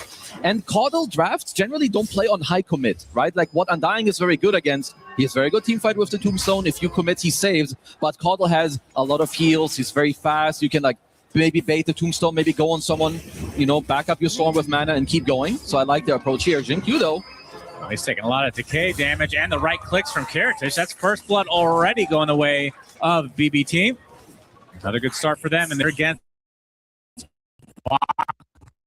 on the Night Stalker, which is for me the topic of discussion. Yeah. Because, not to sound like a broken record, this hero is either setting the tempo and getting you off to a good mid game, or it's just trash the whole game. Yeah. Which are we going to see? I hope that we're going to see a good game. The good thing for them is, though, like, and how Vici have won games in the past couple days is like early aggression and very good map play, right? When you have Night Stalker, you have crazy vision in the mid game. TB fixes your lanes, and Caudle deals with your cooldowns. And there's also a world, I think, where Night Stalker can build like a somewhat earlier shard in the mid game. If you get Chakra Magic, you have like double AoE on, you know, on your Void, which is quite good. But yes, definitely a hero that can be shut down early on. I mean, where would you rate the Caudle pick versus other games? Because usually we see it coupled with like a Beastmaster. You talked about the Void. It's okay. Storm Spirit, obviously quite decent just to get the mana back. And then Metamorphosis, which is essentially his ultimate, but not an actual ultimate. I still think it's very good, right? You're playing with Storm and with TB. So you have two very good matchups there. You can see that XM is taking a lot of pressure. This time around, doing a lot better, though, when it comes to the CS. Currently having a slight lead here on the denies. Shiro. See the shackle onto Shiro, taking a ton of damage as Miero can't quite finish it. Nice bushwhack coming out from Y. Shiro obviously with, I mean, this hero picked because of the high armor gain that you're going to have throughout the entire game, but magic damage is a pretty damn good counter, and I'm looking at their lineup. Do you think that they have enough to burn through this guy? Windranger has a lot of magic damage quite early on, right? Once you have like Maelstrom or later with some Mjolnir BKB. Also, Ember Largo is a crazy good combo. Also need to remember that Largo amplifies a lot of magic damage, which is very good against TB towards like, especially in the mid game. So we'll have to see where Shiro can get, because later you will need an MKB this game to deal with this Kiritich Windranger. It looks like BB Team will get both Lotuses on each respective side of the map. Well, this bottom lane is quite a disaster. I do think that is a adequate description currently. I mean, they picked Night Stalker very late in the draft, knowing that you're going to go against Undying, which feels just bad. Like, is there something else I'm missing here? So the thing is that obviously you don't have facets anymore. You don't choose that it's nighttime to start the game. And safe, just taking a little bit of pressure. So you're supposed to lose in the first 5 minutes. It's okay. The problem is there's a difference in losing and then there's getting demolished. And this currently is a little bit over the top. As of course also Kiritich had the first blood. As they are pressuring Bach. Yeah, gets off the crippling fear as he runs, scurries behind the tier 1 tower. Still only 8 CS to his name thus far. Which Jinkyu, you can see, is almost the same in this lane. We'll need to see how they go about it, because Night Stalker will always give you a lot in the mid game. If you have other cores that you can play around, you're still very useful, right? With the silence and overall vision you're giving. This feels so bad for Faith Beyond, although creeps are going to be under his tier 1 soon. And they're going to be softened up by this Illuminate. That's still a lot of denies. This is another couple of CS that he's... Because when you get when you play Night Stalker and it hits early nighttime, you want to be like kind of close to your phase boots or like have some double bracer, but he only is getting his boots and he's on low HP. Yeah, XM making a little damage here onto GPK, although XM is the one taking the brunt of it. Nice bushwhack rotation coming out from Y. The slider fist from GPK. Is he now on the run? Getting slowed to a crawl, though, and that's going to be enough. Jin Q getting the kill there. But that means Bach all alone, which means that Kataomi can just go absolute ham on him. Another decay to his name, and should be able to finish it off with another. If he wants to actually dive here, yep, power shot from afar. Kiritich, beautiful aim. And that's just putting more pressure on Faith Beyond to try to get back in this game. It is nighttime now, so hopefully for his sake, he can try to stabilize his game, but this is an atrocious start. Yeah, they can look for a bit of counter pressure now, potentially. Xingqiu, though, very aggressive to kill the courier. Yeah, he's just dead. Straight up dead. Tombstone plays from Kataomi, so Faith Beyond going to get some solo XP, but we'll see how much he can do with this nighttime being on his side now. I actually wish that the facet... That it just starts? It just started with nighttime, yeah. Yeah, maybe like... Oh, that's big. He gets the Tombstone. Yeah, definitely big recovery, but I have to say that the battle bots in the bottom lane are getting way too much. Like some of the killing. It also means, again, when you have such good a laning stage, your Undying can move around. You can also look into the triangle. You're playing against a Kato. You're going to have a Tombstone later. You can potentially aggress into the triangle as well. Yeah. XM, even with the help they give him, he's not level 6 yet. Right into the TP. They get the Hex into the Shackle. Is there enough damage with the Decay? Not quite. Searing Chains is there, and the Remnants actually are enough as XM. Still not level. He was literally one creep from 6. He has to make the walk back of shame. That is rough in the mid lane. Yeah, and not just that. Look what GBK is drawing on the minimap. 6-minute active rune on the haste. You have Undying. You know the script at minute 7. It's going to be executed on the Wisdom Shrine. And Storm, he will not have a TP. It will be up like 5 to 10 seconds after the Wisdom Shrine is available. Can you ask for a better game on Ember? You're getting kills, you're getting first rune, and now you're dragging a wave into a double stack. Yeah, this is dirty. And Bleeding Blisters are off to yet another good start in this game number 2. Vici are going to have to find a way to somewhat stabilize, or else they're going to find themselves in similar position to the last game. They're looking for their own pressure, so now it's important, how do the BB squad react to this? Because if you know that Kataomi will take the bottom Wisdom Shrine on his own, you can TP everyone to the top side. Yeah, and they are attempting to contest as Miero inside. He's going to end up getting it for free. And Kataomi gets the other one, so yet another game where BB team get both Wisdom Shrines. And Vici, I mean, you can't even blame them. You have an offlaner. What is Night Stalker supposed to do in a Wisdom Shrine fight? He has to get back and potentially, like... You definitely need to find a way to like maybe have like you want to aggress on one side, and once you can kind of see the idea of where are they bringing which type of heroes to find an outnumbering, because you are now gonna lack levels on both your supports, and both Storm and Night Stalker, they don't have the most damage on themselves. They need Hoodwink level 6, they need Caudal level 6. So this is very, very big here for the BB squad. And are we looking at similar situation? When it comes to the Roche, it looks like a worse lineup by a long shot than last game. It's still on BB's favor, right? Undying will nearly, like, Undying and Slaughter are some of my favorite Roche-shaking heroes. Of course, with, like, Ursa, Wind Ranger also quite good with the Maelstrom. Yeah, GPK actually gets the regen room. Man, his timing is impeccable. And Bulbous Bison still able to get all these little trades left and right. They are at least doing a very good job when it comes to Shiro's net worth. And honestly, the scaling for Vici is not weak at all. I can see TB, you know, be the big guy in this game. If later on you get to stand your ground with like an MKB and hit into the Wind Ranger, you will of course do very, very well. And you have a Caudal to back you up. You're going to have the vision from the Night Stalker. The only thing will be getting there and then still playing into the Ember Largo combo, which is incredibly strong. Heritage focus firing this tier 1 tower. Box still level 5. Not able to do too much. Will be pressured out by Kataomi yet again. GPK is going to join the party and ensure that this tier 1 does in fact fall. Yeah, just BB team. It's like the overall macro movement is very, very solid for a BB team. While they're hitting this bottom tier 1 tower with a lane ward, GPK is moving over. He has a remnant in the mid lane. Safe is sacking the triangle. And Miro is farming so safe, there's no counterplay on this Largo. Yeah. So everyone isn't able to do the exact play that they want to go for.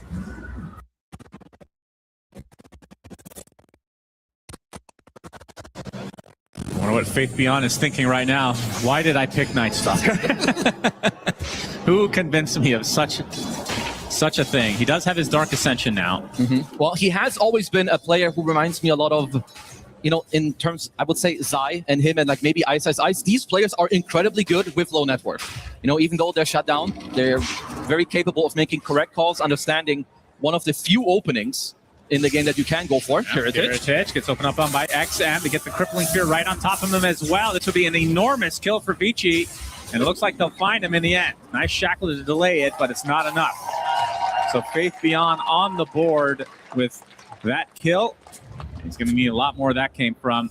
Oh, that's the big one. And you still have Dark Ascension to play for any of the next fights if you want to. As yeah, this will be another active rune, of course, for the BB squad, as they have pretty much full mid control, right? Like GPK is continuously pushing in active runes. Haven't, of course, talked about yet. Gonna need to get some levels up for the Croak to then help out GPK. Let's see if they can get this tower. You know, the threat of the Dark Ascension might be good enough. And we have some action mid. It's gonna be a shackle and a free kill onto Y. And a siege is still alive here. As you can see, BB team trying to finish it. From Vici, but doesn't look like, from our perspective, they're going to try to defend it. Yeah, they are just taking the 1-for-1 trade at the moment. Of course, this is better for the BB team squad. They have a vessel flying out, which is great against the Caudal Heals. And once you take an early enemy mid-tier 1 tower, I mean, GPK already had all the runes. Now it's even easier. Very, very hard to contest that deep into the river this early on. Now they group up towards the top for BB team, save level 5. So actually just hits level 6. Wouldn't be surprised to see the Serpent Wars place right here. Well, to go back to the Roche that you talked about earlier, Undying and Rasa has always been a very good combo. Right, you kind of, Undying wants to take team fights, and Rasa kind of forces you to either take it or give up an objective for free. Yeah. So very, very nice support duo.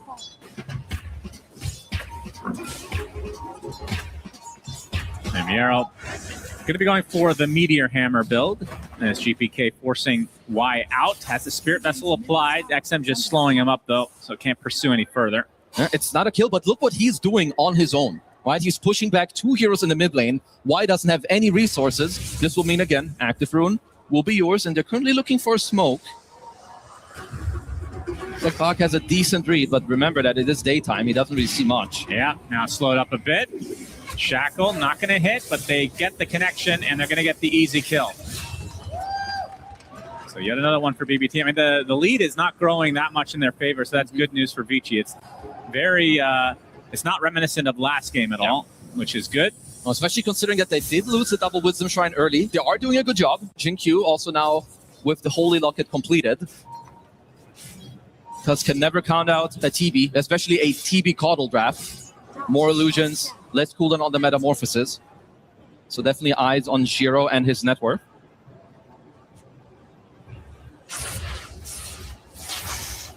XM working on his Witchblade right now.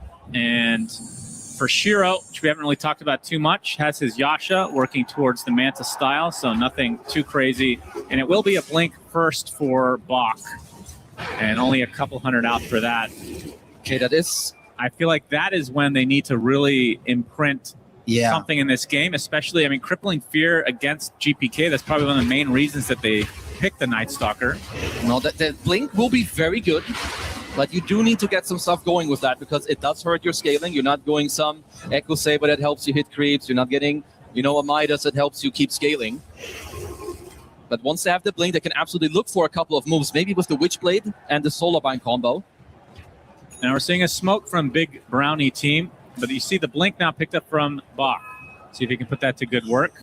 It's GPK leading the way. It's the 40-minute timing again. If Vici are available, I don't think their team fighting is that weak, right? You have heals, you have Dark Ascension. Y is going to be spotted first. A Dark Ascension used as Bach comes in with a Crippling Fear, looking to finish off Y. They're going to be close as GPK looking to do that. Looks like you'll find it.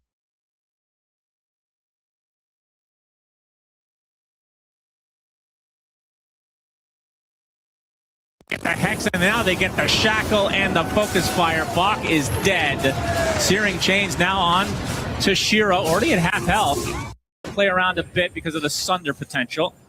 So in the end, the support actually did live, but again, Faith Beyond is the one suffering the consequences. It was good counterplay, right? BB team, they were around already. There's so many people you want to stay on top of here as the Night Stalker. If you're not staying on Miero, he keeps giving them heals or maybe move speed. If you're not staying on Kateomi, there's a Tombstone. You kind of have to follow save as well. But it did look like that was perhaps a bit rushed. They do need Shiro to be around or at least a Solar Bind with XM to dish out any follow-up damage. And this is a big moment on the map. This is like 80 seconds on both Dark Ascension and Meta, where the Boba team can just go ham. GPK has a Spirit Vessel going for the Mage Slayer next. And I guess we haven't really talked about the items from BB Team too much yet. Kiritich has the Maelstrom, and it'll be the full Mjolnir first from him. I love these players that just queue up like 20 items in their It's like the good old the Yatoro style. Yeah. You just kind of know what you want. You can always just press whatever you want anyway. And Miero opting for the Lotus as his first main item after this Meteor Hammer. So good reflection for the, well, a lot of spells, I suppose. Honestly, very good. Like, especially against Solar Bind. You can also screw around with the Sunder later, which they definitely may be needing. But Vici still very much holding on nicely when it comes to the game. And I do also like the Largo Wind Ranger combo. You know, out of like a lot of carries, she dishes out a lot of magic damage, which is quite good with Largo as well. Same with move speed.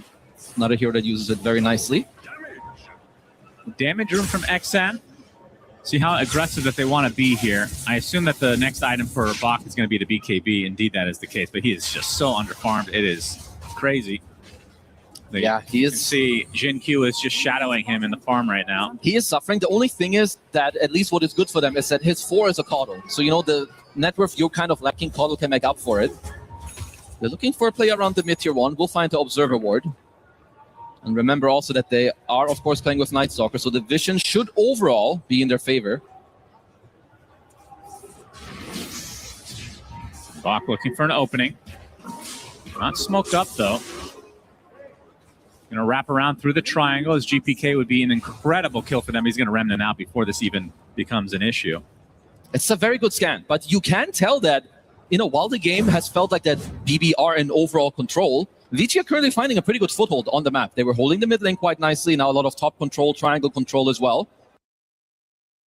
And of course, anytime they keep scaling, Shiro may soon overtake Kiritich here on the network department. And Searing Chains into the power shot. More than enough damage for GPK and company. I mean, Beatboxing team, again, 8-2 advantage to start this game, but the net worth not like last game. Now, Vici, at the very least, are keeping up in the farm department to some degree, and a lot of it is on the back of Shiro's Terrorblade. And they're going to use this opening to take out Roche, which then will help them to, of course, furthermore take the map. I want to see how Vici go about this, right? You have Dark Ascension, you have most of your spells ready, and long fights could be quite good for you. Caudal heals, you see everything with your Night Stalker. This is a big moment. Smoke's going to be popped. GPK's going to run right into them, into the potential. Yes, he's going to get crippling fear. Bach going to get help. There's the Tombstone to help him out. Kiritich already has the Aegis, though. Pops right back out, and GPK is more than fine. Getting slowed up a bit. Kataomi with a nice decay in that Flesh Golem farm as GPK completely resetting. They might just leave Kataomi to his fate, which is the death. But if they get out with everyone else and he just auto-spawns thanks to that innate, BB team still relatively happy with this exchange. Vici Gaming just did not have the damage. They actually got to squeeze in the Roche kill right before the fight started. And same with GPK, even got the Remnant off the small Lake Out and the Tombstone save. Let's see what Vici can get out of this. Honestly, if they get the mid-tier 1 here as well, they should be quite happy with the overall affair of what happened. The Illusion's doing quite a bit of damage right now, and looks like they will indeed clean that tower up. So Vici Gaming, evening up the game in terms of net worth. How much damage can the first Aegis of the game? Like, can they apply a lot of pressure, or is this more trying to get farm outside on the map? Should definitely use this to close out the map a little bit, maybe a tier 2. I would say one of the first things on your list should be the Tormentor. And then also any moments where, you know, it's going to be nighttime on minute 20. If you get the Dark Ascension out of Faith Beyond, of course, it's always going to be a very, very big way and a very big cooldown that you can play around. Kiritich. Oh, the shackle on that too. As XM coming to try to help out. The support has already dropped. Kiritich for the secondary in the form of Jin Q. Taking a lot of damage to that Illuminate. Does have to be careful. Doesn't want to burn this first life of Aegis. Might not have a choice, though. So XM gets the trade. Hoodwink for Aegis. Not the worst. Absolutely not. They will take that. Jinkyu was quite lucky there. Just before this play, he unlocked his level 10 talent with the Blinding Light mischance, which we'll have to see later. It's definitely something Kiritich will have to talk about, because he missed a lot of attacks in this play. It's like an 85% mischance. Yeah, that's true. Was a beautiful shackle, though. Did have to give up the Aegis, because it kind of looked like initially maybe he just cleans up 2 heroes on his own. Now the focus fire onto the tier 2. Surely Vici will try to defend this if needed. It is not. Mjolnir for Kiritich. And GPK, he does have an Arcane Rune at the moment. Yeah, but the 20-minute mark approaches, so Tormentor on the menu. It looks to be a free one. While GPK is very strong right now, right, with the Mage Slayer and the Vessel, it's more annoyance rather than high damage. As Carlo always has like a pretty stale and slow mid-game around like the 20 to 30-minute mark. If it's a dragged-out fight, you're of course very happy. Anaconda! Ooh. How would you rate this shard? I feel like it's okay. It's not that great, but it's you're happy having it. You can get a bit more scale, a bit more gold, push on waves. 50-second cooldown. I didn't realize that. That's pretty long. I mean, I guess, of course, Kateomi already had his shard. Yeah. I mean, it was either that or... Who's the third in net worth? Is it Largo? Probably Largo. No, it's GPK, actually. Yeah, honestly, the Ember shard is nice, but even if you don't have the Aghanims yet, it's not that incredible. Okay, 21-minute Wisdom Shrine. Definitely the script that BB are looking for here. Tombstone already placed. They're ready to go. Kateomi already half HP. Bach is going to jump right on top of the Ember Spirit, but the Lick is there to save him, and now Bach just getting destroyed. That is way too much damage. They trade the Undying for a Night Stalker. GPK, though, getting pressured by Shiro. Quite a bit of damage. And I can rip this back in, and it's absolutely punished. As Vici Gaming, they get more than 3 kills in this game. Already good sign from them. No, incredible. Definitely a little bit of a mishap, right? Just going to the wrong remnant. But also Kateomi, you know, walking in quite aggressively there, drops the Tombstone. But TB, he doesn't care. And I think this is why eventually this can be a very, very good TB game. If you can just hold your ground, like at this one, you're not only going to shred the Tombstone, but look how fast Kateomi dies here. Yeah, I feel like it was just a matter of time before. I mean, surely teams are watching the replays that BB team participate in, because they're doing the exact same thing every game at the 7, 14, and 21-minute mark, it feels like. And finally punished, and this was a rare mistake from GPK. And as a whole, Bikini Bottom team lose this fight. Well, very, very important here for Vici. They have a small lead now in the game. And I have quite high faith when it comes to their overall course, because Bach, this was a fight right before his BKB. You know, next time around, if that fight happens again, with half HP, he can get his BKB off. And it's not that easy for the BB squad to stand their ground. You know, if Bach goes in, gives vision to everyone, there's a storm zipping, suddenly 5 TB illusions in a meta is running at you. Maybe you save someone with the tomb, but then what? It's not like they committed anything. Yeah. Good signs from Vici.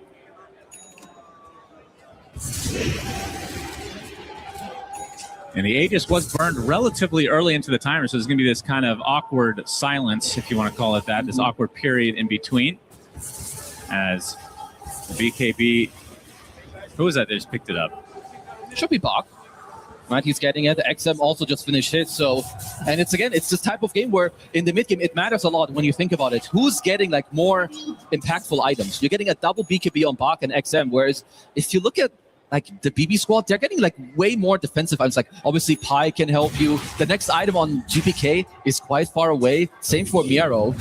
So while BKB can be seen as a defensive item for Night Stalker and Storm, it's what allows them to play so aggressively. Now you have the Lotus now for Miero and the Shard, so crazy combination for him. I definitely need it. Right now you have multiple Lotuses. You can also croak up not yourself, but also one of your other cores. And you need this influx of magic damage, especially against the Shiro TV. Feels like the first time in quite a while that we've been casting Breaking Bad team where they have met some resistance, because it has been just snowball after snowball. And Vici definitely figuring something out in between game 1 and 2 here. Yeah, definitely intrigued to see how the BB squad want to kind of deal with the state of the game. Because while TB outscale a Wind Ranger, absolutely for sure, we've seen what a Largo and Ember can do. When they have a dragged out fight with Croak of Genius and they're just floating around, there's some catalysts, there's an abundance of magic damage. Interesting. Radiance for Bach? Potentially, I guess he would use that for a little bit and then turn it into a nullifier, Yeah. I assume. You definitely can. Evasion is quite good. I do feel like also there could be other items that are quite nice, maybe even like an AC, but I guess at this point, you can kind of just buy whatever you feel like is necessary. Gonna threaten the tier 2 tower. Looks like BB team don't really want to do too much about this one. And again, it's a TB Kodo, so it's not like you're committing a hefty cooldown. Yeah. You'll just keep putting down the CD, maybe with like a 30 to 40 second downtime if you just keep pumping it in there.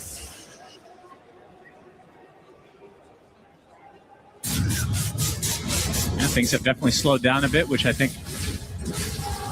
I actually don't know if that favors Vici, does it? Because this Night Stalker feels like he wants to be active all the time.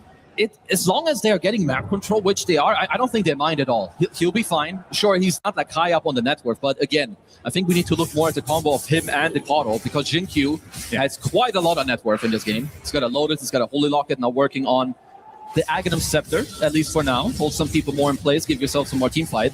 He's definitely picked up the slack as... Yeah. I mean, I think that's one good thing about having a position 4 that can actually farm. Kodo can...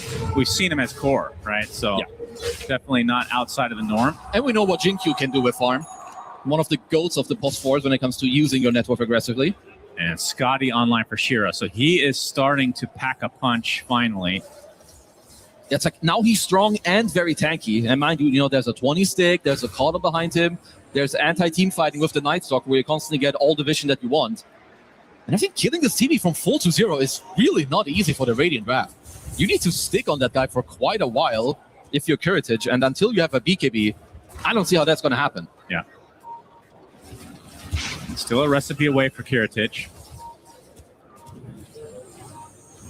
Will be a pretty early Roshan spawn. So while I think that Shiro is very strong now with the Skadi, rightfully so, right? Use the TV with top network. When he gets his next item, which is the MKB against the Wind Ranger, Curitage has to pay a lot of attention how you play around this TV, because if you walk in, you are dying incredibly fast. Another tier 2 is going to go the way of Vici Gaming as Bach going to open things up onto the Frogman. Has the Lotus applied, but they have the damage along with XM. Going to get the double Electric Vortex. Matters not. Bach gets the kill.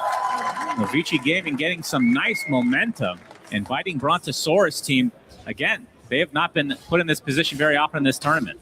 No, not really. And now, you know, they're bleeding a little bit on the gold lead. Down 3k gold. You can see also very nice wards overall from Vici on the map. One on the bottom gate, one mid lane ward, and this top lane ward that did spot up Miero on the start of this play. And when you, like, when the map turns into this, it is incredibly annoying to play against this draft, right? There's all the maps are pushed in. If there's one Night Stalker seeing you at nighttime, the storm zips over just like that.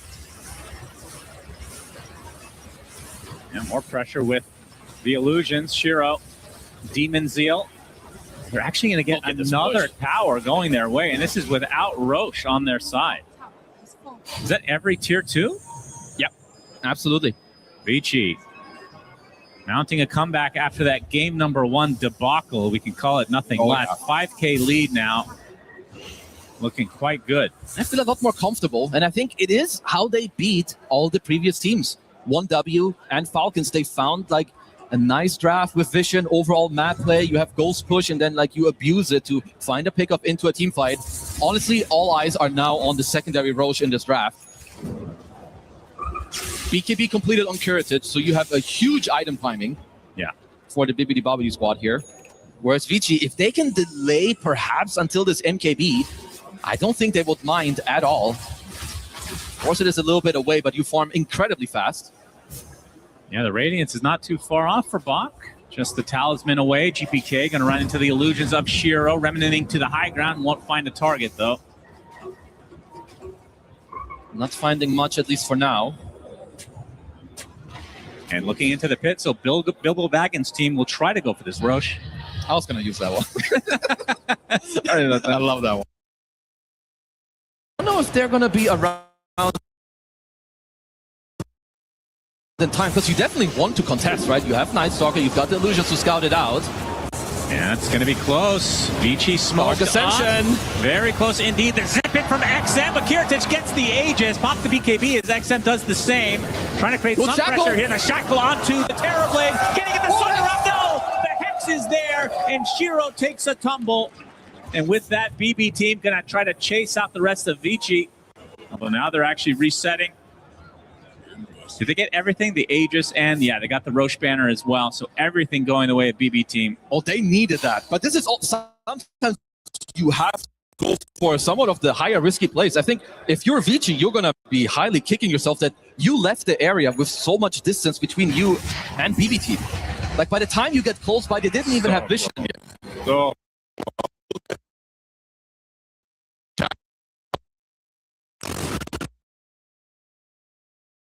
that is so pretty from Kuritage. Yeah, that's the scary part of having these illusions next to you. More targets to get a shackle that is potentially game-defining.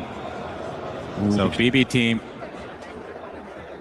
punching back in this game number 2. The Hex into the shackle. Focus Fire will finish it. Ernaconda, yeah, that's a sexy snake right there. All right, Kuritage definitely now, you know, with the Aegis queuing up a data list, can definitely turn around and kind of change the one-to-one matchup that he has going against Shiro's TB. Man, they should be able to get Tormentor, so that's going to be Gale Force for Kuritage because everybody else has Shard. Yeah, honestly, they'll be pretty happy about that. It's just nice, especially against all like the illusions, maybe push some of the people away. So, Vici, this is you should know how you want to fight with a Night Stalker, right? You want to kind of go around, pop the Dark Ascension, and start the fight nicely yourself. You don't really want to be the ones that get pressured first. But I do have to commend BB Team for finding such a moment. Still, the net worth quite even. Vici Gaming. I mean, the top net worths in the game are basically interchangeable at this point between Kuritage and Shiro.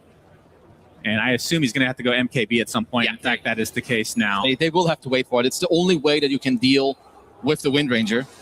All right, so Radiance online for Bach. Tell me what this does for him. Obviously, the evasion is nice. It allows him to farm, and then he can take it apart, I assume, at some point for Hellfire, but right now he's going AC. It's kind of nice to help you, like, scale it a little bit. Like, maybe get through some of this, like, more quiet time, then later up, you know, just end with the Nullifier, like you're saying. So you can go the Radiance AC. I mean, evasion is still quite good, right, against the Radiant Draft, or most importantly, against the Wind Ranger. I don't think any of the other stuff is really that important. But it was a big deal because Kuritage was about to play potentially into a TV who had an MKB with an Aegis. Now suddenly you get to match the MKB timing with an Aegis of your own and a near full Daedalus.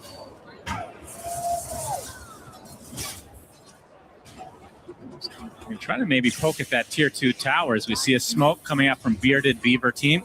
As Jin Q is going to get run into. Hex. This will be the death of the old man and the horse. Do anything with this because in the meantime Kuritage freely taking the mid tier 2 tower.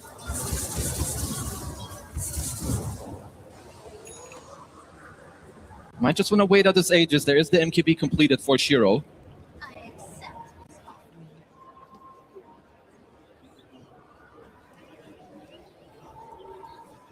A lull before the storm. It's only 13-6 in terms of the kills, so relatively low kill count from League of Legends is like 5 times more kills than you're used to seeing, probably. I mean, both teams are just playing a lot. There's a lot of respect going on when it comes to how the map is being played. Where can they pick you off? Because even with the kill deficit, just a very, very even game. Why? With the Glimmer and TP. And he's out. I'm a little bit surprised that Vici are not playing with any Force Staffs against the Radiant Draft. You know, trying to squeeze people out of like a Shackle or a Chains or just create a little bit of distance between their cores and Kuritage. Tier 2 tower, but the Shackle's actually reflected, but they have the silence onto the winner, able to get the Force Staff onto the other side, but they're still pursuing as XM gets life number 1. So you can see Block taking a ton of damage, going to get healed. Tombstone finally killed off as Kuritage pops a BK in retreat. The Gale Force doing a pretty good work. Gets a Shackle onto the Terror Blade. Do they have the damage on? They're going to be able to clean up why. GPK gets that kill, but Bach absolutely deletes Kuritage.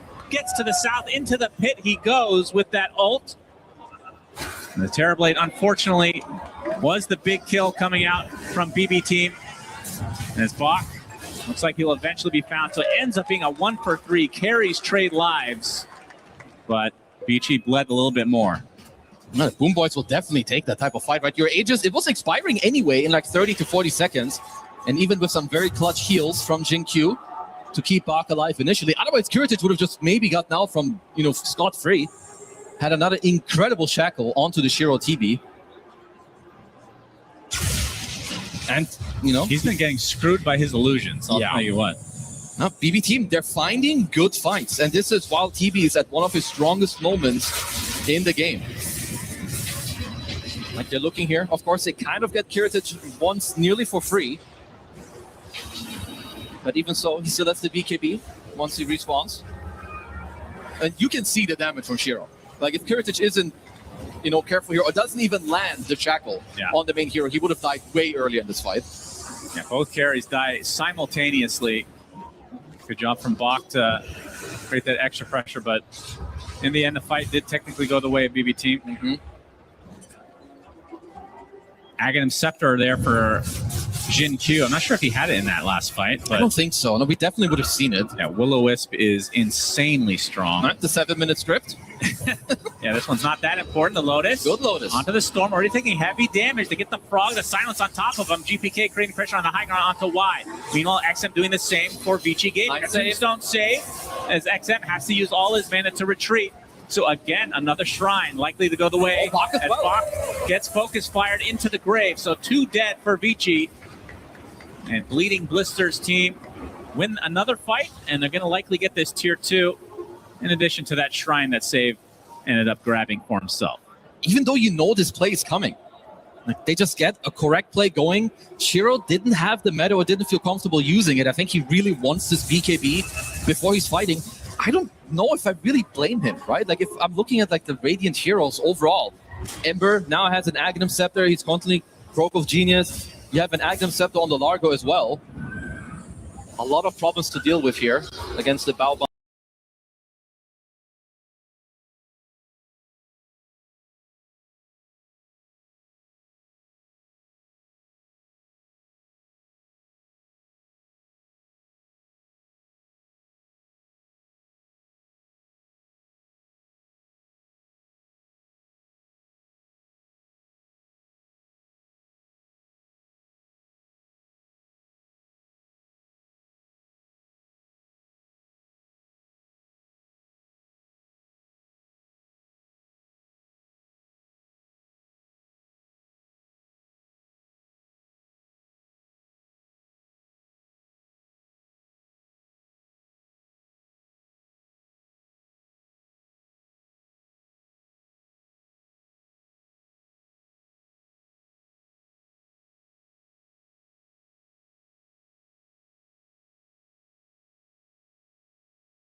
Popping the BKB along with him at trying to run away, gets focused by looking for the Sunder, but it's not to be. Down goes the carry for Vici Gaming as the rest retreat in shame. And that, if it's a fast Roach, which it is, 20 seconds away if they spot it. And this will be a freebie for BB Team. It's still 1 minute where Shiro isn't even on the board. BB Team, they're just finding the fights that they want. Miro, he's got the double lick talent, just getting Kataomi out of all the pressure, baiting them further in. And I do think that Kiritich got to skip a couple of item timings to some of the fights that they have won. Like earlier, this MKB timing, he matched it with the Daedalus. Now he's got a Satanic. He can stand his ground against Shiro. And they still have the Serpent Wards. They're going to get the connection onto the Hoodwink as well. Miro gets that kill. They're going to get the tier 3 with the Arnaconda on top. And a second set of barracks going the way of BB Team as they are in firm control now. GPK creating some annoyance for Bach and company as Shiro will respawn here shortly. So bustling Barracudas, I think they can just go for Roche.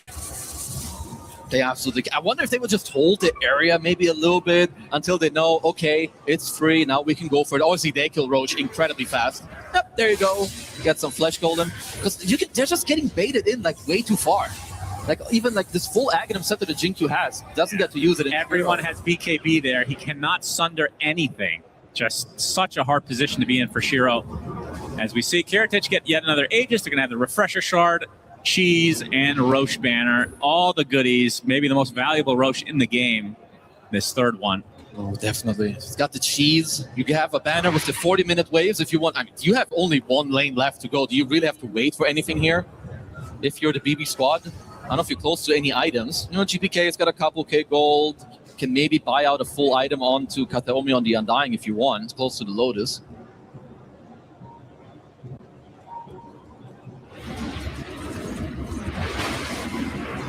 Octarine Core being built for Miero. I mean, let's see if they're waiting for anything specific. I mean, he's pretty damn close to the Octarine, so they probably wait for that. 3.4K for GPK right now as Kiritich can go for a blink. As they're going to be able to take yet another Tormy. This one is only gold, though. This is where, if you're Vici Gaming, you're going to have to come up with the plan and how you take the fight. Because this next fight could be the last one of this entire game. They have only one last lane to go for. Could see a world where you want to smoke up, go from the back line, you know, use the Night Stalker ult, maybe get some eyes on the Shadow Shaman, and also on the Kataomi Undying, who's incredibly annoying. He's got a Ghost Scepter as well. If that gets popped, could even be the reason why he stays alive. And now the smoke coming out for BB. Octarine officially picked up, as we talked about. Miero super strong on the Frogman. 4K HP with the Cheese, Octarine Core. Now Kiritich actually opting for the Aghanim Scepter, so yet another power spike for BB Team. Why not? Put the Roche Banner down, and now the Focus Fire. This is where Vici have to stand their ground. Serpent Wards placed as well as Illusions. Try to the tier 3 tower is dead, though. Vici have to make something work. The Will-O-Wisp is just going to be cleaned up very easily as Shiro just getting controlled from the back line. They're going to pop that fortification. Now a soft reset from BB Team. Already used this from GPK. And that's likely the last glyph they're going to have this entire game. They don't try to defend here. They get the range barracks. The melee racks is now focused. There's the Night Stalker ult. As now Kiritich just focus fire. They're going to get mega creeps. Not even defended at all. Just indecisiveness. I think they were maybe hoping to wait for this Daedalus on Shiro, but yet now, well, you will have to play into Megas. There's no way around it. That is shocking that they did not try to defend that. Felt like they were going to go once Bach popped that ultimate. Just didn't really find a connection. And with that, BB Team can just wait for the Mega Creeps to show up in their base, or they can just go for a snipe. Well, it's daytime without Night Stalker ult. This is very force. easy. Why? You're dead. Zip in. Not a whole lot of damage to work with. They don't have any backup. They can buy Hoodwink is XM, now getting focused by Kiritich. Will have to zip away. Very little mana to work with, as GPK was forced to use his BK in retreats. Going to pop the Cheese back to full HP.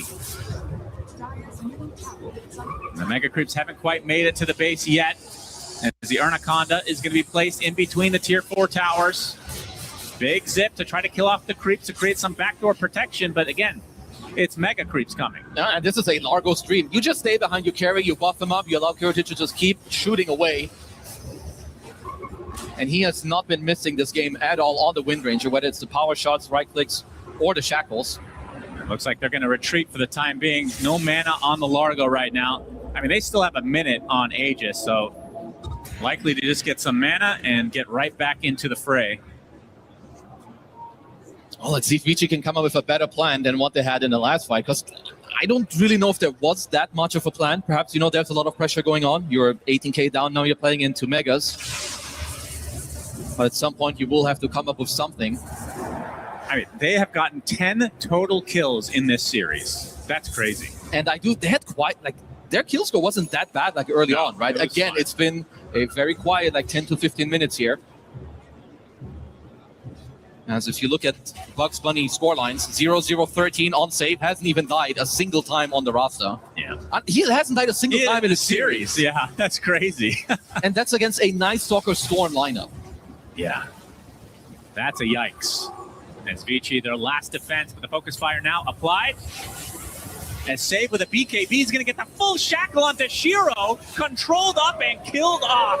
80 seconds, down and out. No way to get back in with a buyback, as they're just going to call it. GG's come out as BB Team absolutely destroy and dismantle Vici Gaming as they head to the grand finals. These guys are looking very good, right? You see them in game one, kind of stomping, not giving up anything. That this game, quite different. Vici look good. They look good throughout the entire tournament.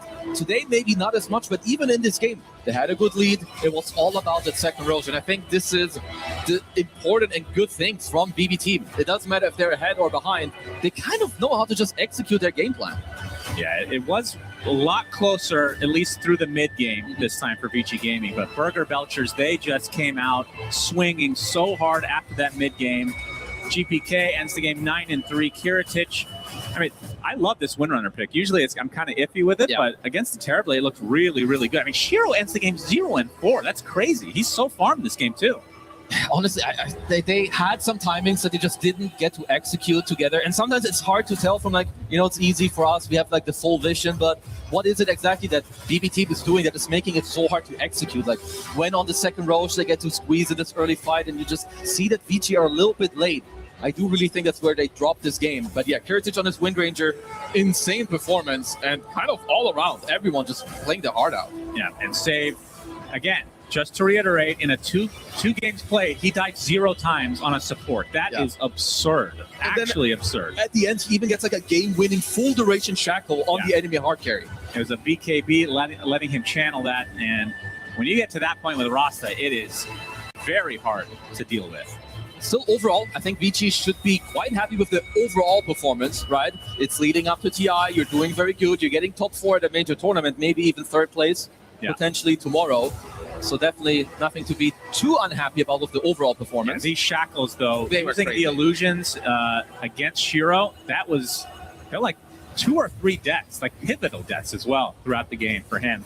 As we see the last shackle coming out from Save is BB Team absolutely destroying. Let's go to the stage for an interview.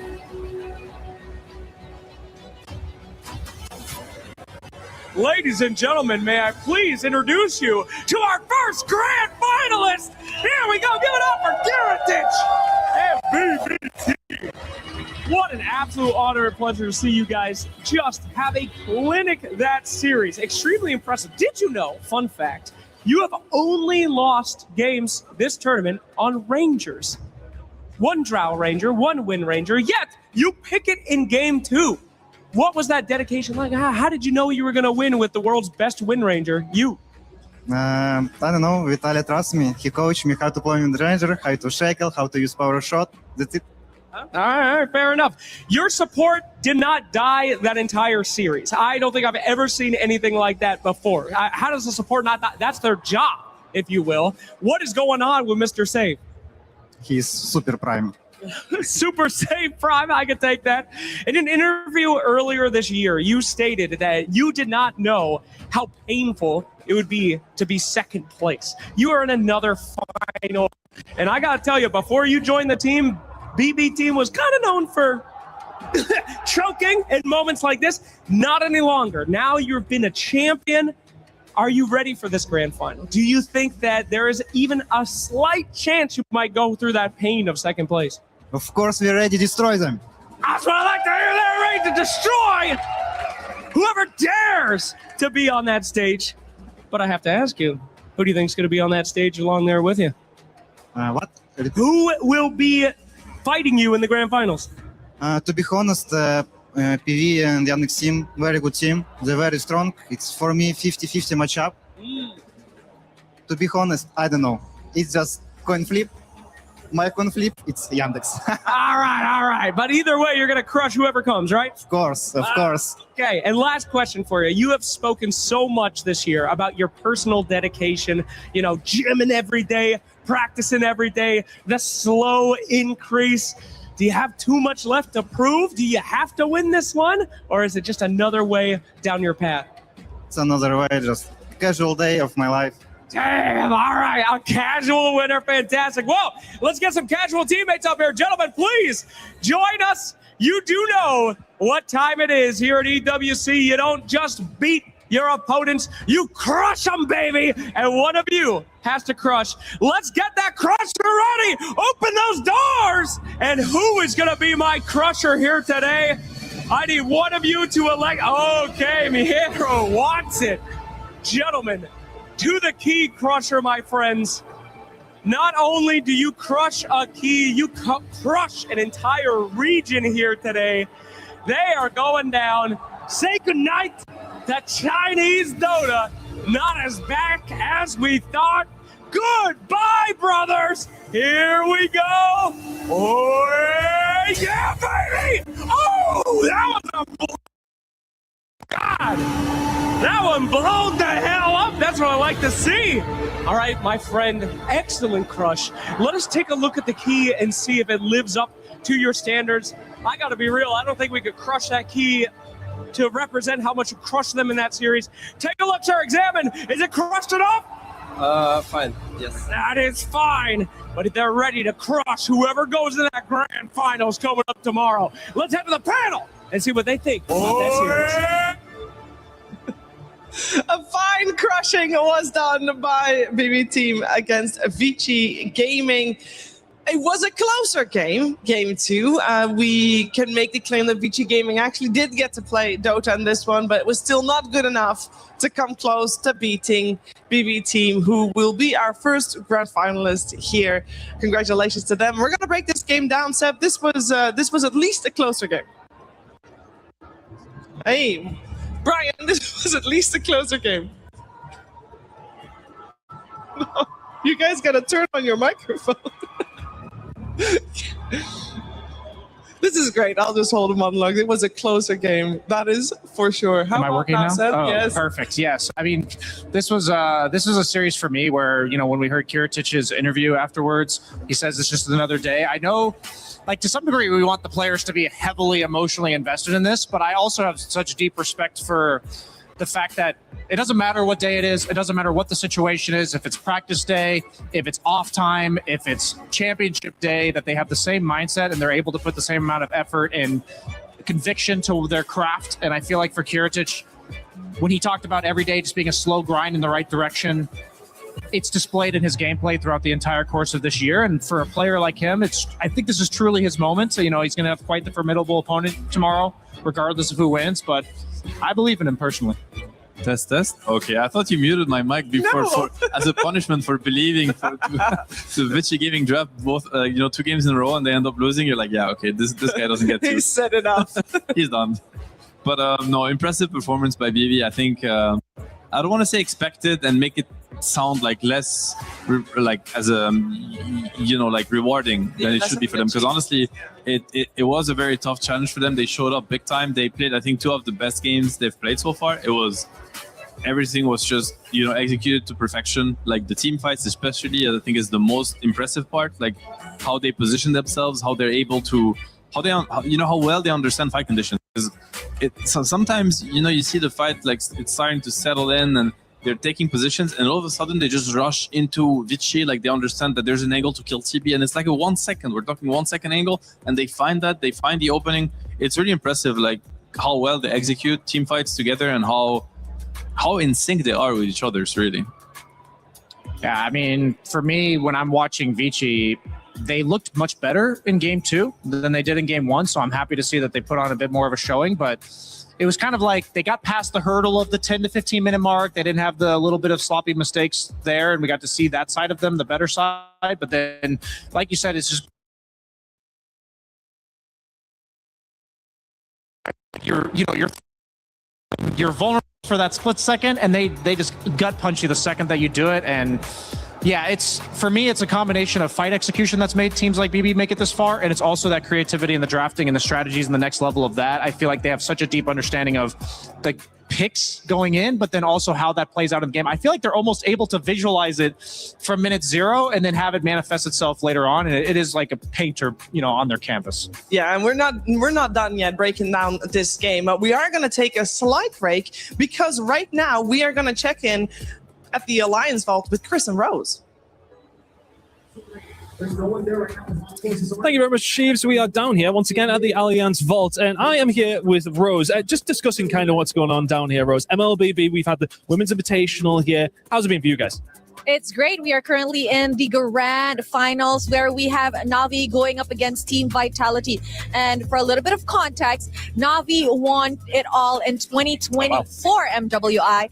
And on the side of Team Vitality, they won it all in 2025. So 2025, and right now they're battling it out for 2026. And for these guys as well, club championship points on the line, all that kind of thing. I have to make sure I get that in, and that's my job. It's all right though. But yeah, for these guys, big important moments for them to go well in the club championship. But we've got you guys actually coming over to stage 3 next week as well. Correct. Next week, you guys will be seeing me on the main stage because I will be hosting instead of reporting. I know. So we've got MLBB, we've got the mid-season invitational kind of coming up for them, mid-season cup, I should say, coming up for those guys next week. What are we going to expect from that when we do get there, though? Ooh, that one's going to be exciting. We're going to have the best teams in the world coming down to Paris, battling it out for a lot of money, a lot of club championship points, and of course, the pride of their nations. Yes. It's going to be amazing. Yeah, and that's the most important thing. Thank you very much, Rose, for the chat. We'll be checking in with you next week. Back to you guys in the studio.